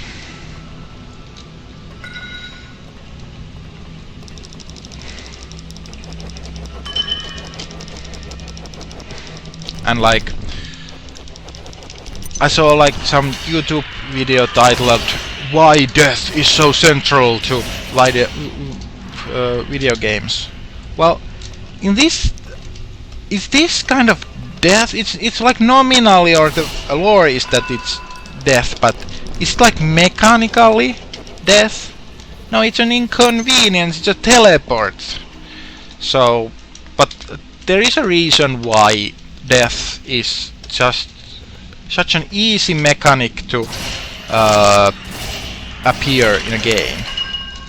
It has to do with that if a thing is affected, it either changes state or ceases to exist. And every time it ceases to exist, it can end up feeling or being affected with that it dies. In a way, if you collect a coin in a Mario game, it in a way dies. In a very similar way that if you stomp on a Goomba. But then the death of a coin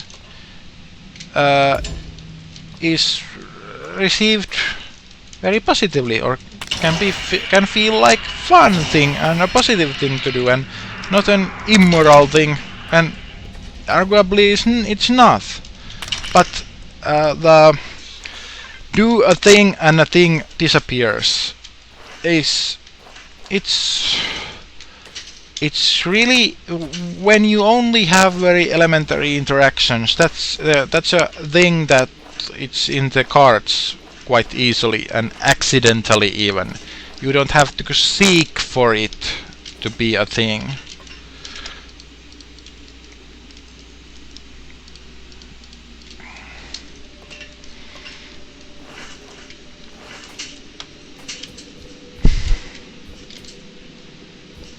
Okay, what's the role of this transmitter? I think it's just misrotated. Why am I rotating things randomly? Is it like because my E and R are so close to each other? I for some reason have the button to rotate things to be the thing left from number 1, or right left and up from Q. But then for some reason it changed to R, and it's not like a bad thing to happen, but like I didn't get used to it. Or was there some reason like why I had it to be in a different place? It's also tricky, and I want to do later like a bigger analysis or like a video or like a whole video series about Infifactory and Fortresscraft. But like there, it makes sense to like be able to rotate conveyors the right way right away.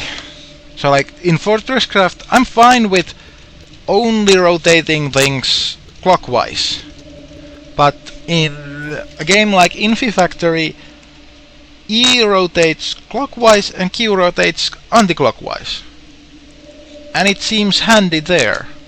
And it's kind of an odd thing, or why is it? And it would seem to be such a similar thing. Why it would work one way in one context, or be handy one way and not be the other way.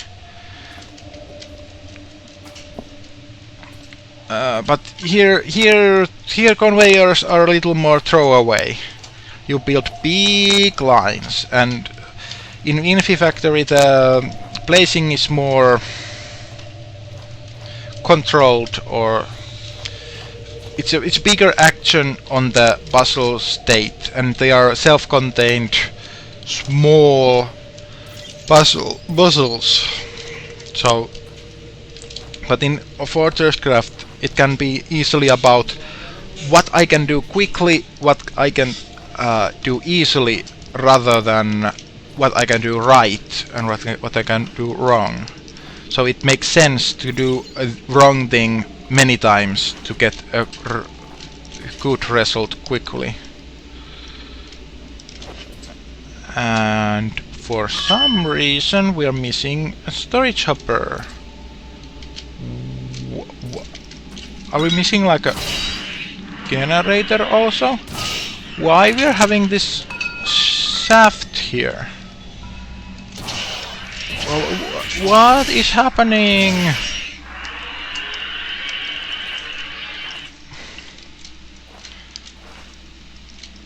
Okay, but what? Well, more power we need, and that's also one of the themes that gets thrown around a lot in the community. To be able to think big enough, because some people might like make one power generator and then complain that they run out of power, but the answer might be just build 3 more power generators, and when those run out, build 10 more, build like 10 or 20 more power generators. Then you got power. and that's like the right mindset. But in many games the income is very linear or limited. It's more about not getting a thing so you can afford another thing, rather than just increasing your income or capability to be able to do many things at once. And it again has to do with scale control, in that in many games you keep the activity in the same scale and then just it's about different colored things rather than things different in magnitude or in essence or quality. There's a little overlap or inconsistency about being colored or being qualitatively different. But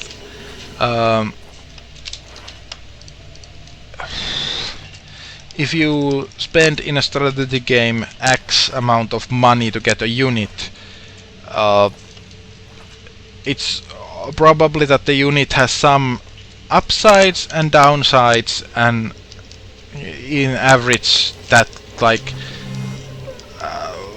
evens out at about the same utility in game credits. And the edge in playing well is about what kinds of downsides you can accept while benefiting from certain upsides and upside synergies to make it worth more than what you paid for it.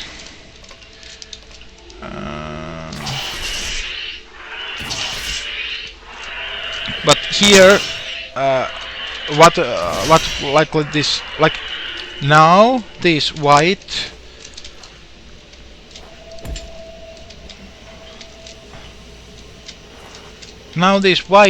transmitters are like quite cheap, and they're gonna be like trivially cheap, like real soon. Like 20 minutes in, I'm not gonna like probably build any of these white transmitters anymore. I'm gonna be all green, and then like after 3 or 4 hours, I'm never going to build green lasers. I'm going to build blue lasers. But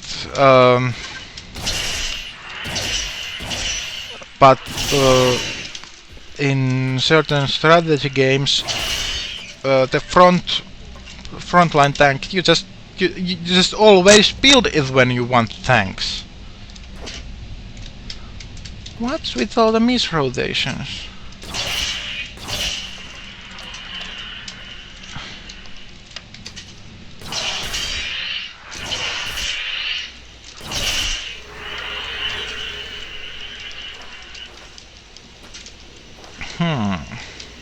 Alright. So, I've been long talking about automating that lithium, but then I got carried away talking about all kinds of stuff. So let's refocus and tackle this important matter, and let's claim the glorious lithium for our conduction needs.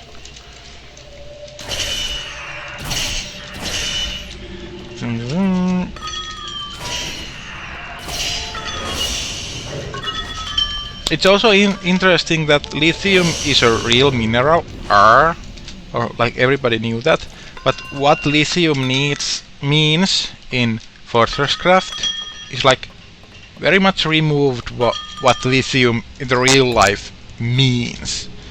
But it like still shares some similarities. Like lithium is associated with batteries, with rechargeable batteries and things like that. But then, like, it's not realistic in a lot of aspects. Like, I don't know, does lithium really exist at the depth that it does in Fortresscraft? It's like kind of a surface ore, but I don't know if ores do that. Realistic geological distribution would be something more like what Dwarf Fortress would do. But here it's like, oh, lithium is found in minus 200 meters to minus 400 meters. Go to that depth to find lithium. And in a way it's simple and it's gameplay. Okay, it's reasonable gameplay, but it's not like what lithium is in the real world. And it's an interesting relationship on stereotypical or slightly hintative real life concepts. Or would it be like better if it would be alien or number 4? In a way, saying that it's lithium, it's like it communicates that it's somewhat of a common, or it's not just very special ore, but that it's useful, and it hints of industrial processes that you should like mine it, and you should like use it to build all kinds of stuff.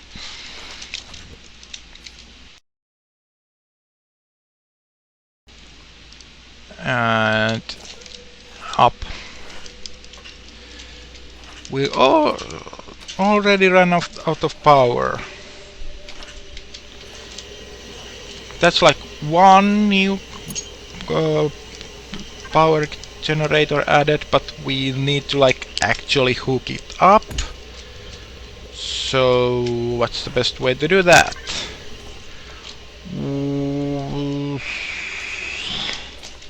Well, we could like task this one, now that the new generator is tasked with this one, and this way we have two white lasers feeding the secondary smelter. And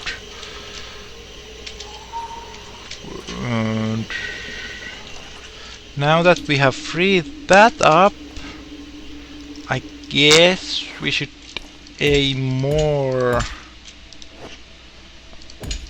downwards,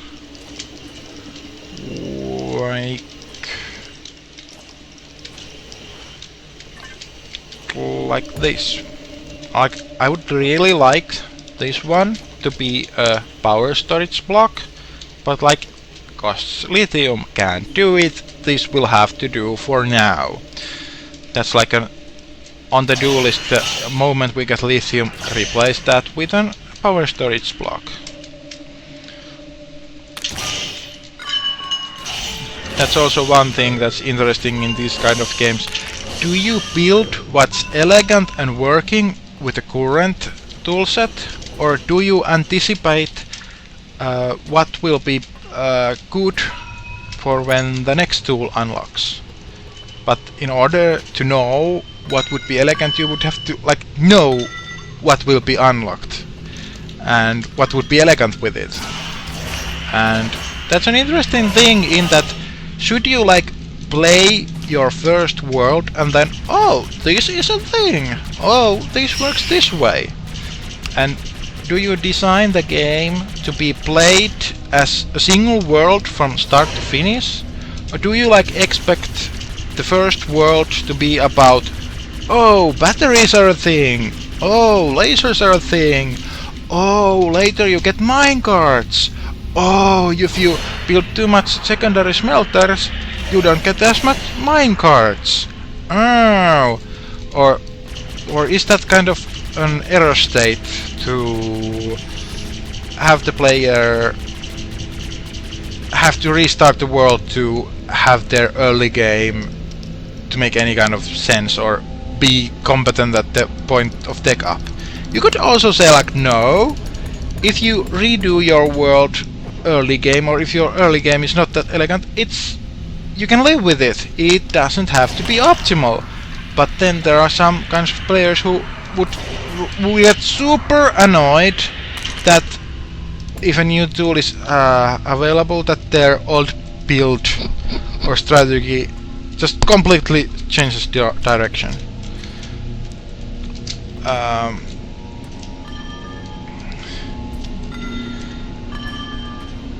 But then it could be interesting if you could make a choice about whether you will be informed or not. And in a way, if you read the forums and spoil the game for yourself, you will probably approach the early game very differently. And you like have more idea about what stuff to save and what stuff to immediately use. And it can be about whether it's about the discovery or the outcome, or like is it about being able to build the big things, or is it about figuring out how to build the big things? Both could be fun, but it's about what's relevant for each or what you're shooting for. Assuming that you are shooting for something and it's like land and something, it can be fine to like do emergent things that I just do features that people find funny, and then the game takes some direction and we see what's healthy for the game.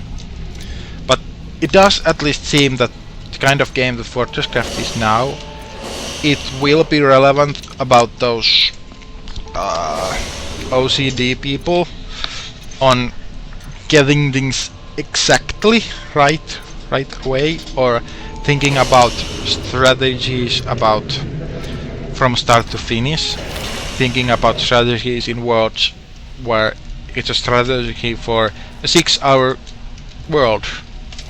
And it's kind of big scale, like if you play a standard RTS game, it's over in an hour or 3 hours, or even in long games like Sins of the Solar Empire, it's over in a day or in 6 hours or whatever. It might be long in one sense, but it might be like super limited, like a worldless Fortresscraft world. It's like supposed to be a weekly thing, a monthly thing. It's not supposed to be a one-sitting thing, and this can be a bit of a problem because streamers like things that they can like sit through.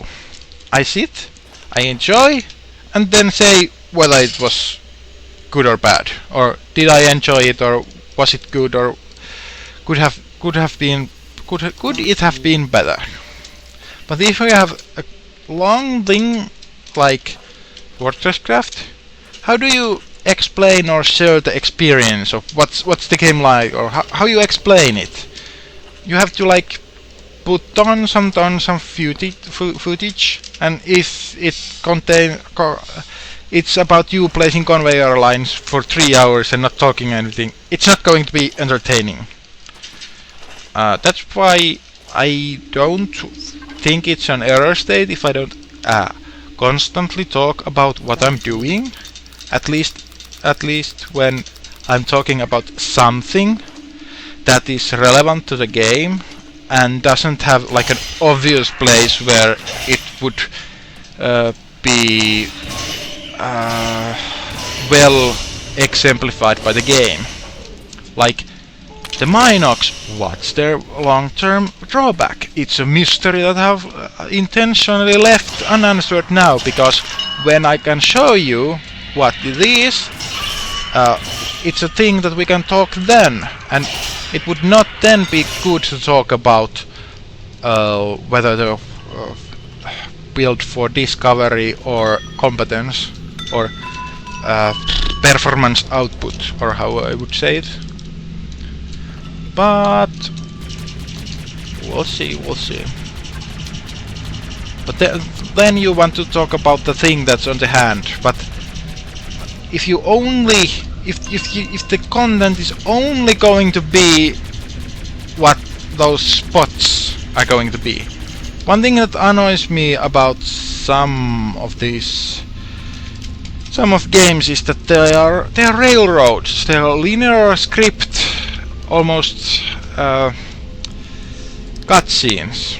Like Half-Lives, they are like nice, but they are like a very linear experience where the player is supposed to go through certain emotions a lot. It doesn't do branching, it doesn't do trees, it doesn't do interaction with player choice. And it's like very self-aware of it. It like features themes about free will and about the plot is about Gordon Freeman being railroaded to do things by aliens and stuff. So the plot mirrors the gameplay, but it's like the designers probably like did what they know to do and then made the fluff and things adapt to that. But games can be more than linear. Games can be non-linear media. If you make a movie, it's going to have a somewhat fixed plot. There has been some movie releases where not all copies of the movie will have the same ending. Like different movie theaters, the movie would end differently. And that's like very similar what Mass Effect does. And that it has a very long, a very strong linear structure that then nominally branches at the end, but it branches so late or it doesn't have significant effect on the macro structure of the plot. But usually movie has a fixed plot and it's tightly controlled by the screenwriter. If you have some interpretative elements of what something means or that, it's not about what twists the plot will take, it's about what it means and stuff. But in a game, you can have actional conditional statements. You can go to the dark side or light side, and then you get different missions and like genuinely different outcomes. And like Mass Effect is also known for having some of these elements. Like if you do this, when that happens, it goes in a slightly different way. And that's like a interesting mix of railroading elements and branching, because it's like made of very rigid ways that things can go different, and then being free about those very limited degrees of freedom. And I don't think that's a very game way of doing things. Like in Dwarf Fortress, it's not like your fortress has some small number of archetypes it can evolve into. No, it's pretty emergent about whether it's going to be a military fortress, whether it's going to be a farming fortress, whether it's going to be a story about a sudden cataclysm, whether it's going to be a long story about a historical uprising, or it varies a lot, and it doesn't feature any manual inputting or like strict heavy handing by the author, and a lot of elements are not like put in by the author explicitly. And then I hear some arguments about, oh, video games are not art because they don't feature this authoritative control, because in a Dwarf Fortress the author doesn't at any point determine that, oh, this is going to be a military fortress, that the fortress cannot be about anything or cannot be a story about some theme or something. And I think that is a fundamental misunderstanding about what that creative input is. But it goes a lot in art theory, or it goes very abstractly in it becomes hard to pinpoint in such a dynamical context on what the input of the creator or the art or the skillfulness of the artist is, because it's difficult to make a system that is dynamic in lots of degrees of freedom. There's no doubt about that. It's technically hard, but then it could also be argued that it's also artistically and design sense and like semantically good or hard and virtuous to make such a thing. Like if you make a story about love, that might require skill, and if you make a story about death, that might require a skill. But if you make a story about that can be interpreted to be about love or death, or contains elements of both, you could argue that it takes more skill or has more virtue.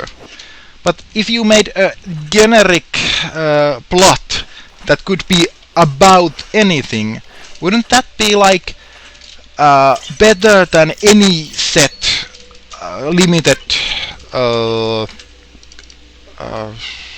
theme? And I think it would, but in practice, if you choose a very limited scope for your art, you can put very much effort into it. While making generic systems, it becomes very hard to be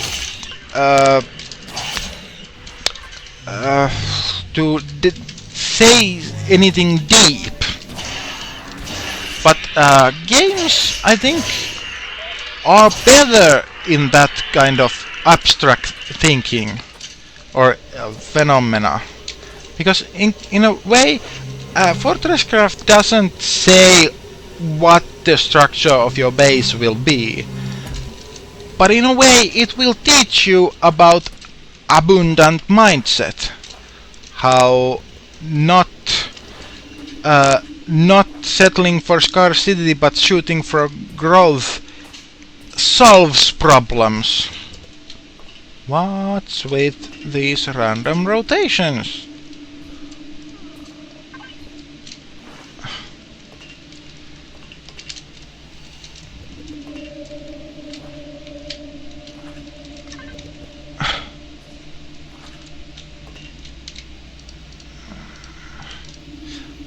I don't know. I think some commenter might point out that, oh, you're just accidentally flipping them left and right. And I at this point, I kinda hope that's the case. Because if this game is doing like something to secretly rotate things, I don't like, or I need to find the way to make it not do it now. But I think, and I do hope that it's just me spinning things on accident.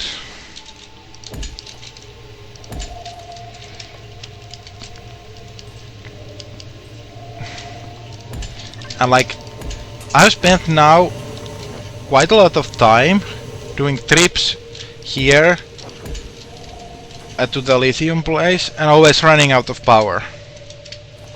When I should like call it, let's just build the power grid so we don't have to constantly run back and forth.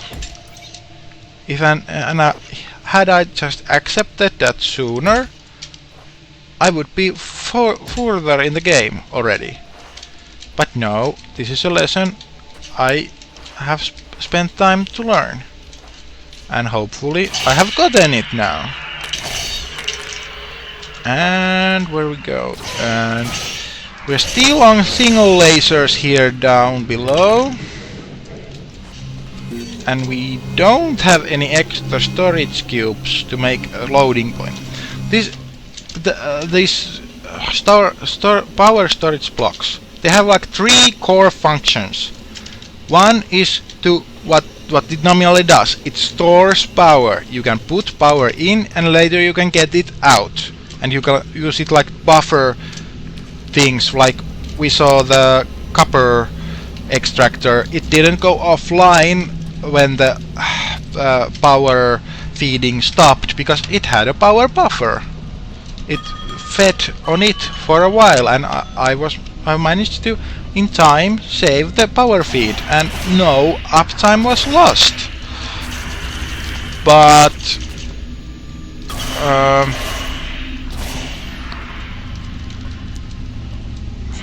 then they have other functions. One function is that they transmit power. These power transmitters, they shoot power a long distance, but not very fast. The power storage cubes do it somewhat faster. I often get frustrated about how slow they do it. But then the third function is that you can use the power storage cubes to free the power from the power grid to the player. And if you just have lasers set up, like here, I can't use this to charge myself. It's not a charging point. There is power, and in a way this is powered, but it leaves me to die from hypothermia here. Not fun. Not fun. Or like that's a distinctly different function. And I know there's some overlap, or if you can extract power, that's the same thing as a loading point. But I still treat mentally the storage component of it a bit separately. And I have thought about whether it would make sense to make a component that only does short distance conduction, but like could not be recharged manually from. That it would not save you from cold, and it would not like power the mobile pedestrians around it.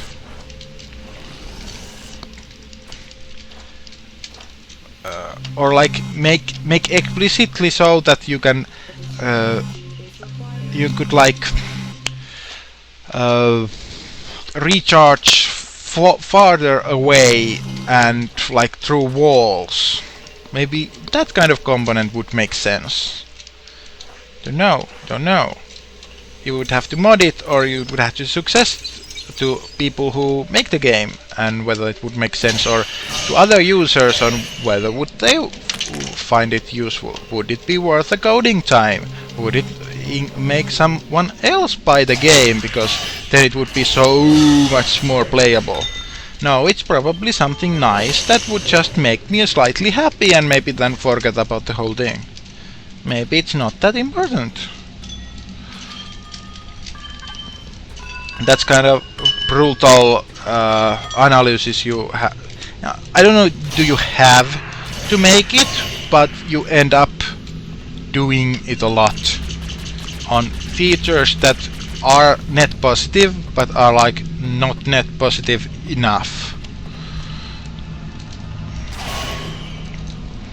And that's about the small resources or the limited amount of manpower that can be assigned to this.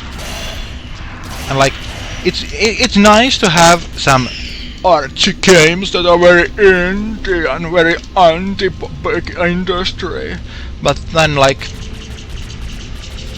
it would be nice to like do good stuff and spend more effort on it, and then you have to argue what work is worth doing and what is not.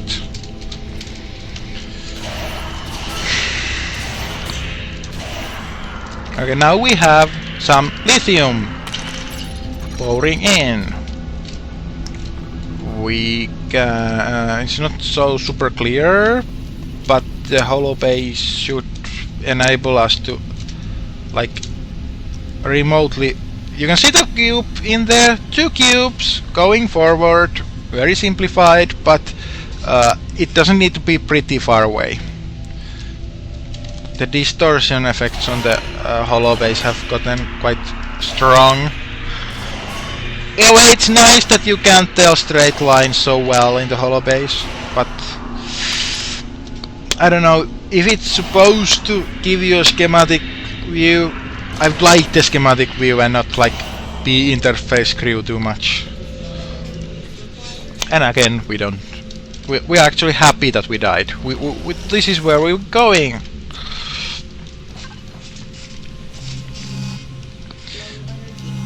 Okay, so we are not generating a lot of power. Or like, we're generating power, but our transmission is so sucky that the power isn't getting anywhere. So we need to find ways to transmit more power. And where would that be? Well, what would be a good way to do that? Well, here this laser feeds this, and this laser also feeds that.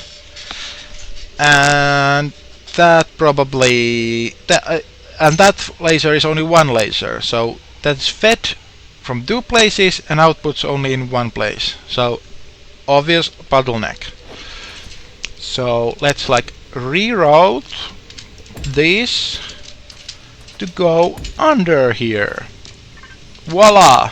Now we have way better charging of this central pillar. I think the power line to the lithium did not complete yet, so I think we try to push that too, but now it should have at least some ore arriving. Have to check on how much the Minoc eat on it. And there's like a couple of different approaches to deal with the Minoc things. Again with the rotations. You can like, if the Minocs are eating too much of your ore, you can like shoot the Minocs. Or you can like make more ore, that more ore makes through the Minocs. But then that second strategy has the downside that the Minocs eat a ton of ore. And for the long-term consequence, that's bad. And then even if you choose to let's shoot the Minocs, it's a matter of whether I do it manually like this, or whether do we like to automate and have turrets do the shooting for us. And I'm like settling now for manually doing it, but only because I know I soon want to let them feed a little bit on these, just so I can demystify the long-term consequence. But that's like me intentionally playing stupid to show how cool hells you can make up for lazy people. Well, alright, and some ore is getting through.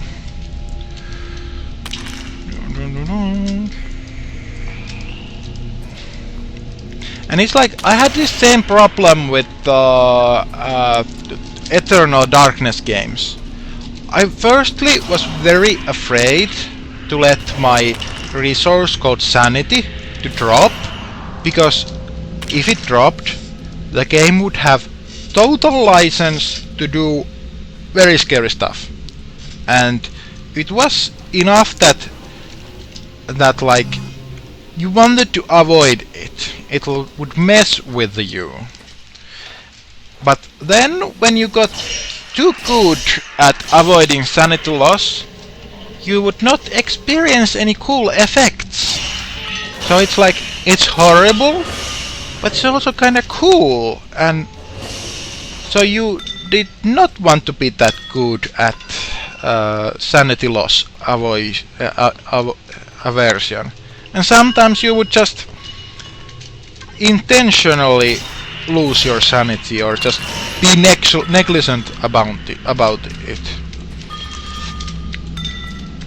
But the game did play very much better if you actually cared about your sanity level. But it had a little problem about that it was not so materially relevant. Or like, if you just stick it together and did not get too scared about scare effects, it would not do that much. You could like you could stomach it. You like, if you just ignore health loss, you would die. If you just ignored mana loss, you could not do spells. But if you like ignored sanity loss, you like had to deal with annoying screen effects, which isn't like that much of a downside for progressing in the game. It's only if the game had a psychological grip on you. And then it's like, well, if you're that scared of the game effects, why you're playing it? But that's like the paradox of the horror genre in general. Like, if you don't get scared by horror movies, would it make sense to watch them? Probably not. But like, just like, if you can watch them, are they really scaring you that much? And in a sense the answer is no, or that it provides a safe place to be scared, or like in some level you are scared, on some level you are not scared, and it can get very interesting on how it goes. But Eternal Darkness, Sanity's Requiem, that's like still a unique game. That's a game that started development as an Nintendo 64 game and was eventually released as a GameCube game as a launch title. Now you might notice that we live in the Wii era, we live in the Wii U era. That's almost like ancient history, but still that game stands out as being very good about interface crew and like circumventing and playing with player expectations. Like, it played with fears that only gamers could have or would make sense of. Like here, dying is not a thing to be afraid, and like a gamer can like appreciate it more, and a non-gamer would be, oh, you could die, how so horrible, how you can live with that. But you can just see that game mechanically, it's nothing. Ugh. But in like there, some of the sanity effects, they would like really break the barrier or really break the fourth wall about, and you like mess with the barrier on what's the game and what's not. And like it featured like elements that tried to mimic your TV interface. It tried to make you think that your TV did things, and like it played with game memes, like I don't know how much I want to give away, and it's not like a lot of people are going to seek that game and experience it, but it like the main framing story of the game would have you be in a mansion, and you would slowly get ammo, and it would eat on you, because you would expect that there's going to be a shooting anytime now, or I have this much ammo, there's going to be a monster behind that corner certainly, and it would keep doing that, and that would be a terror element, and it would not make sense to a non-gamer. Or like, how is that? You get more ammunition. That's a resource that you can use. How can that be a threatening element. But no, because gamers know that if a game is generous, it means that there's a final boss coming, or like there's going to be a big challenge ahead. So if you get three extra lives at no cost, you like know that there's going to be a section that I'm going to die a bunch of times on, because I got these freebies now. And the game would use that mindset to upset you. Like it would not provide, and it would use that threatening loom of how big that incoming turmoil would be, to make you anxious, to expect that behind every corner. And that game did a ton of stuff like that, and it's so disheartening that if you explain what the effect is, you make the listener almost not able to be affected by it. Like if you know how a magic trick is done, you can't. It's hard to be genuinely wondering how it's done or be mystified by it. You can like appreciate how it's a cool illusion or such, but you won't be fooled by it. But with the insanity effects, the best effect was when you totally were fooled by it. And then the realization, oh god damn it, it was another insanity effect. Oh, the game got me again. And then it will never get me again, and then it would get you again. Great game. But things like that, they get forgotten.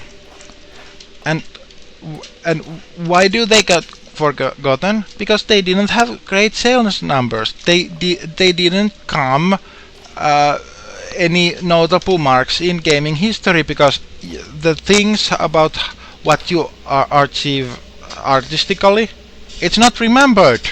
If you are not a financial hit, you won't be remembered. And things like Duke Nukem Forever, things like that, they're remembered more, which is very backwards. Although Duke Nukem Forever is known for living short on the expectations, or being bad in the financial sense. But it's infuriating that artistically interesting stuff and highly advanced stuff can be going on and be largely ignored. Like, how does this happen? Someone paints a Mona Lisa and then people say, it's not that pretty. It's nothing.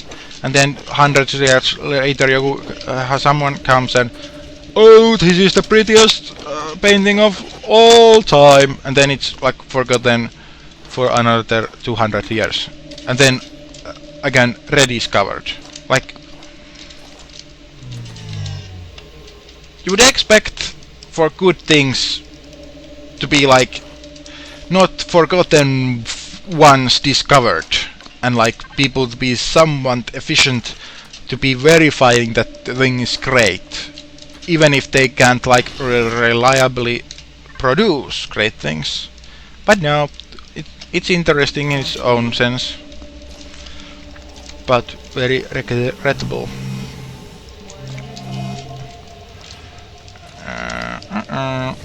Alright, okay. I've been streaming for quite a while, and it has been nice to note down or speak up about these interesting notes surrounding this thing. And to me it's like, oh, this is obvious. If somebody just spent some thought time about this topic, they would surely think about the same things, but the amount, never underestimate the capability of humans to be stupid. I'm not saying that if you didn't have all the thoughts that I've mentioned that you are stupid, but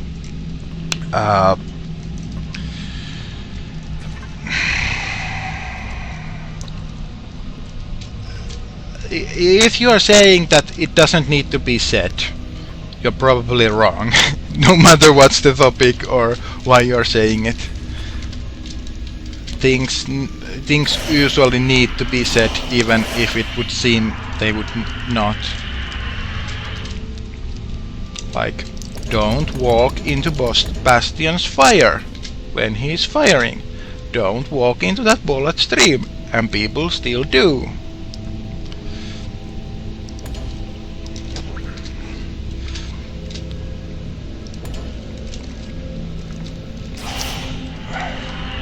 Or like, mind the gap. Not all people do. I'm not from the UK, but I visited and I know that's kind of semi thing, or it's a meme. A kind of good thing about internet culture or this kind of age where information transfers is that people can be aware of these kind of cultural thingies. Although it can be a problem in that the mere possibility of information transfer doesn't mean it actually takes place. Like, even if the whole world is within googling distance, you need to actually type those search terms.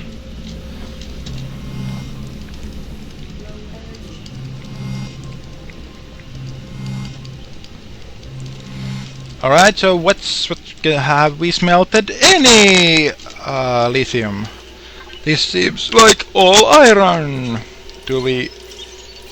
iron bar, tin bar. What's the resource situation? We have a lot of iron, copper and some tin. Something to note. So how much lithium are we getting? Almost nothing. Nothing is a little less than I thought I would get. And that's not a Minox, that's still a Globot.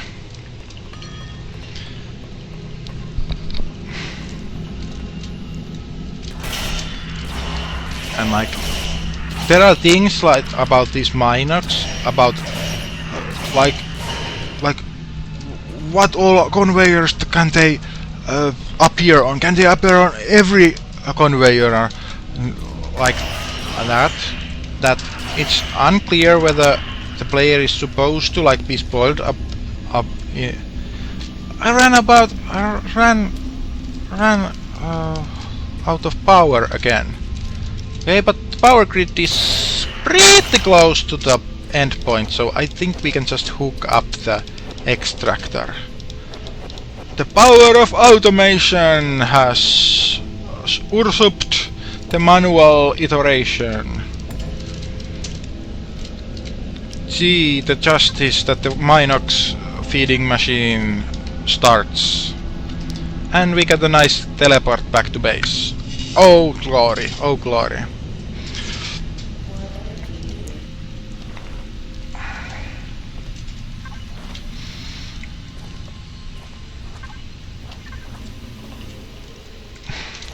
Now, okay, so that the lithium fixing was kind of the goal I think I would this session do.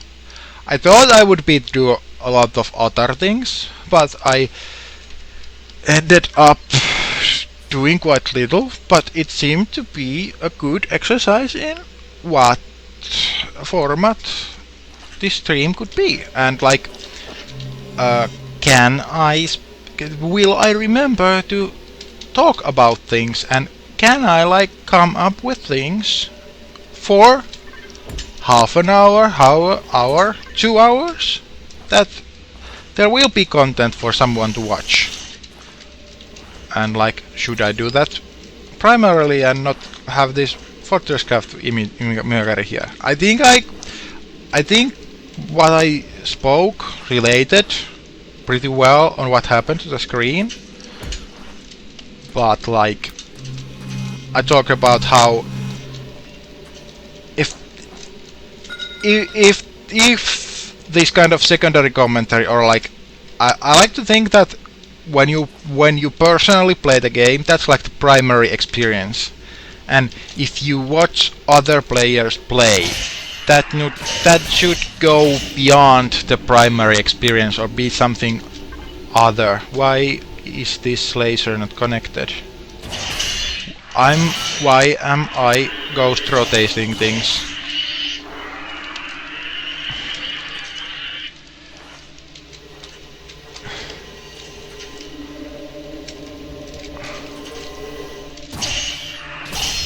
Alright, we got... So...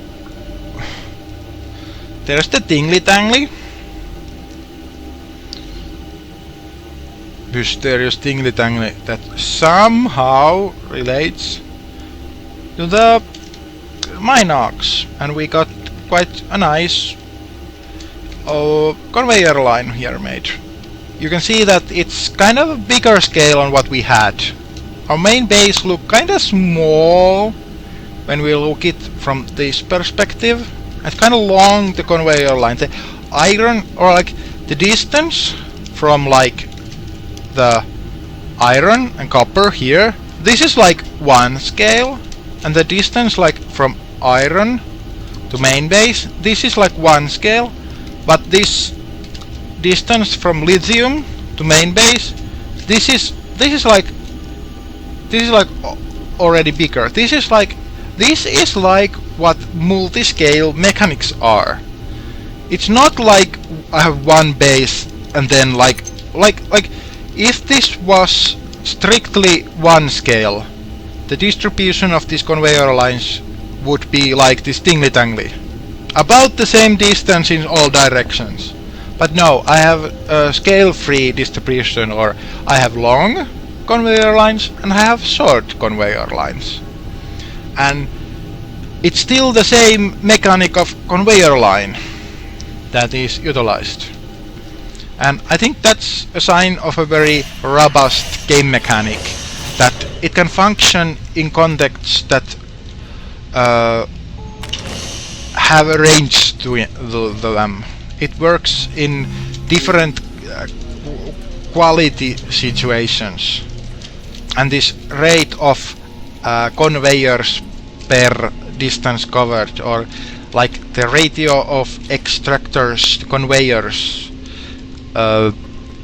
is a nice example of how the scale stretches.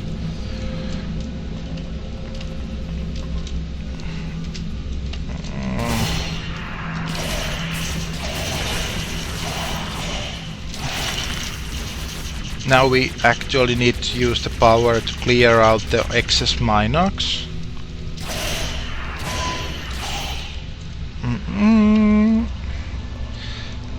And we still have no charge point here. We have power, but can't tap into it.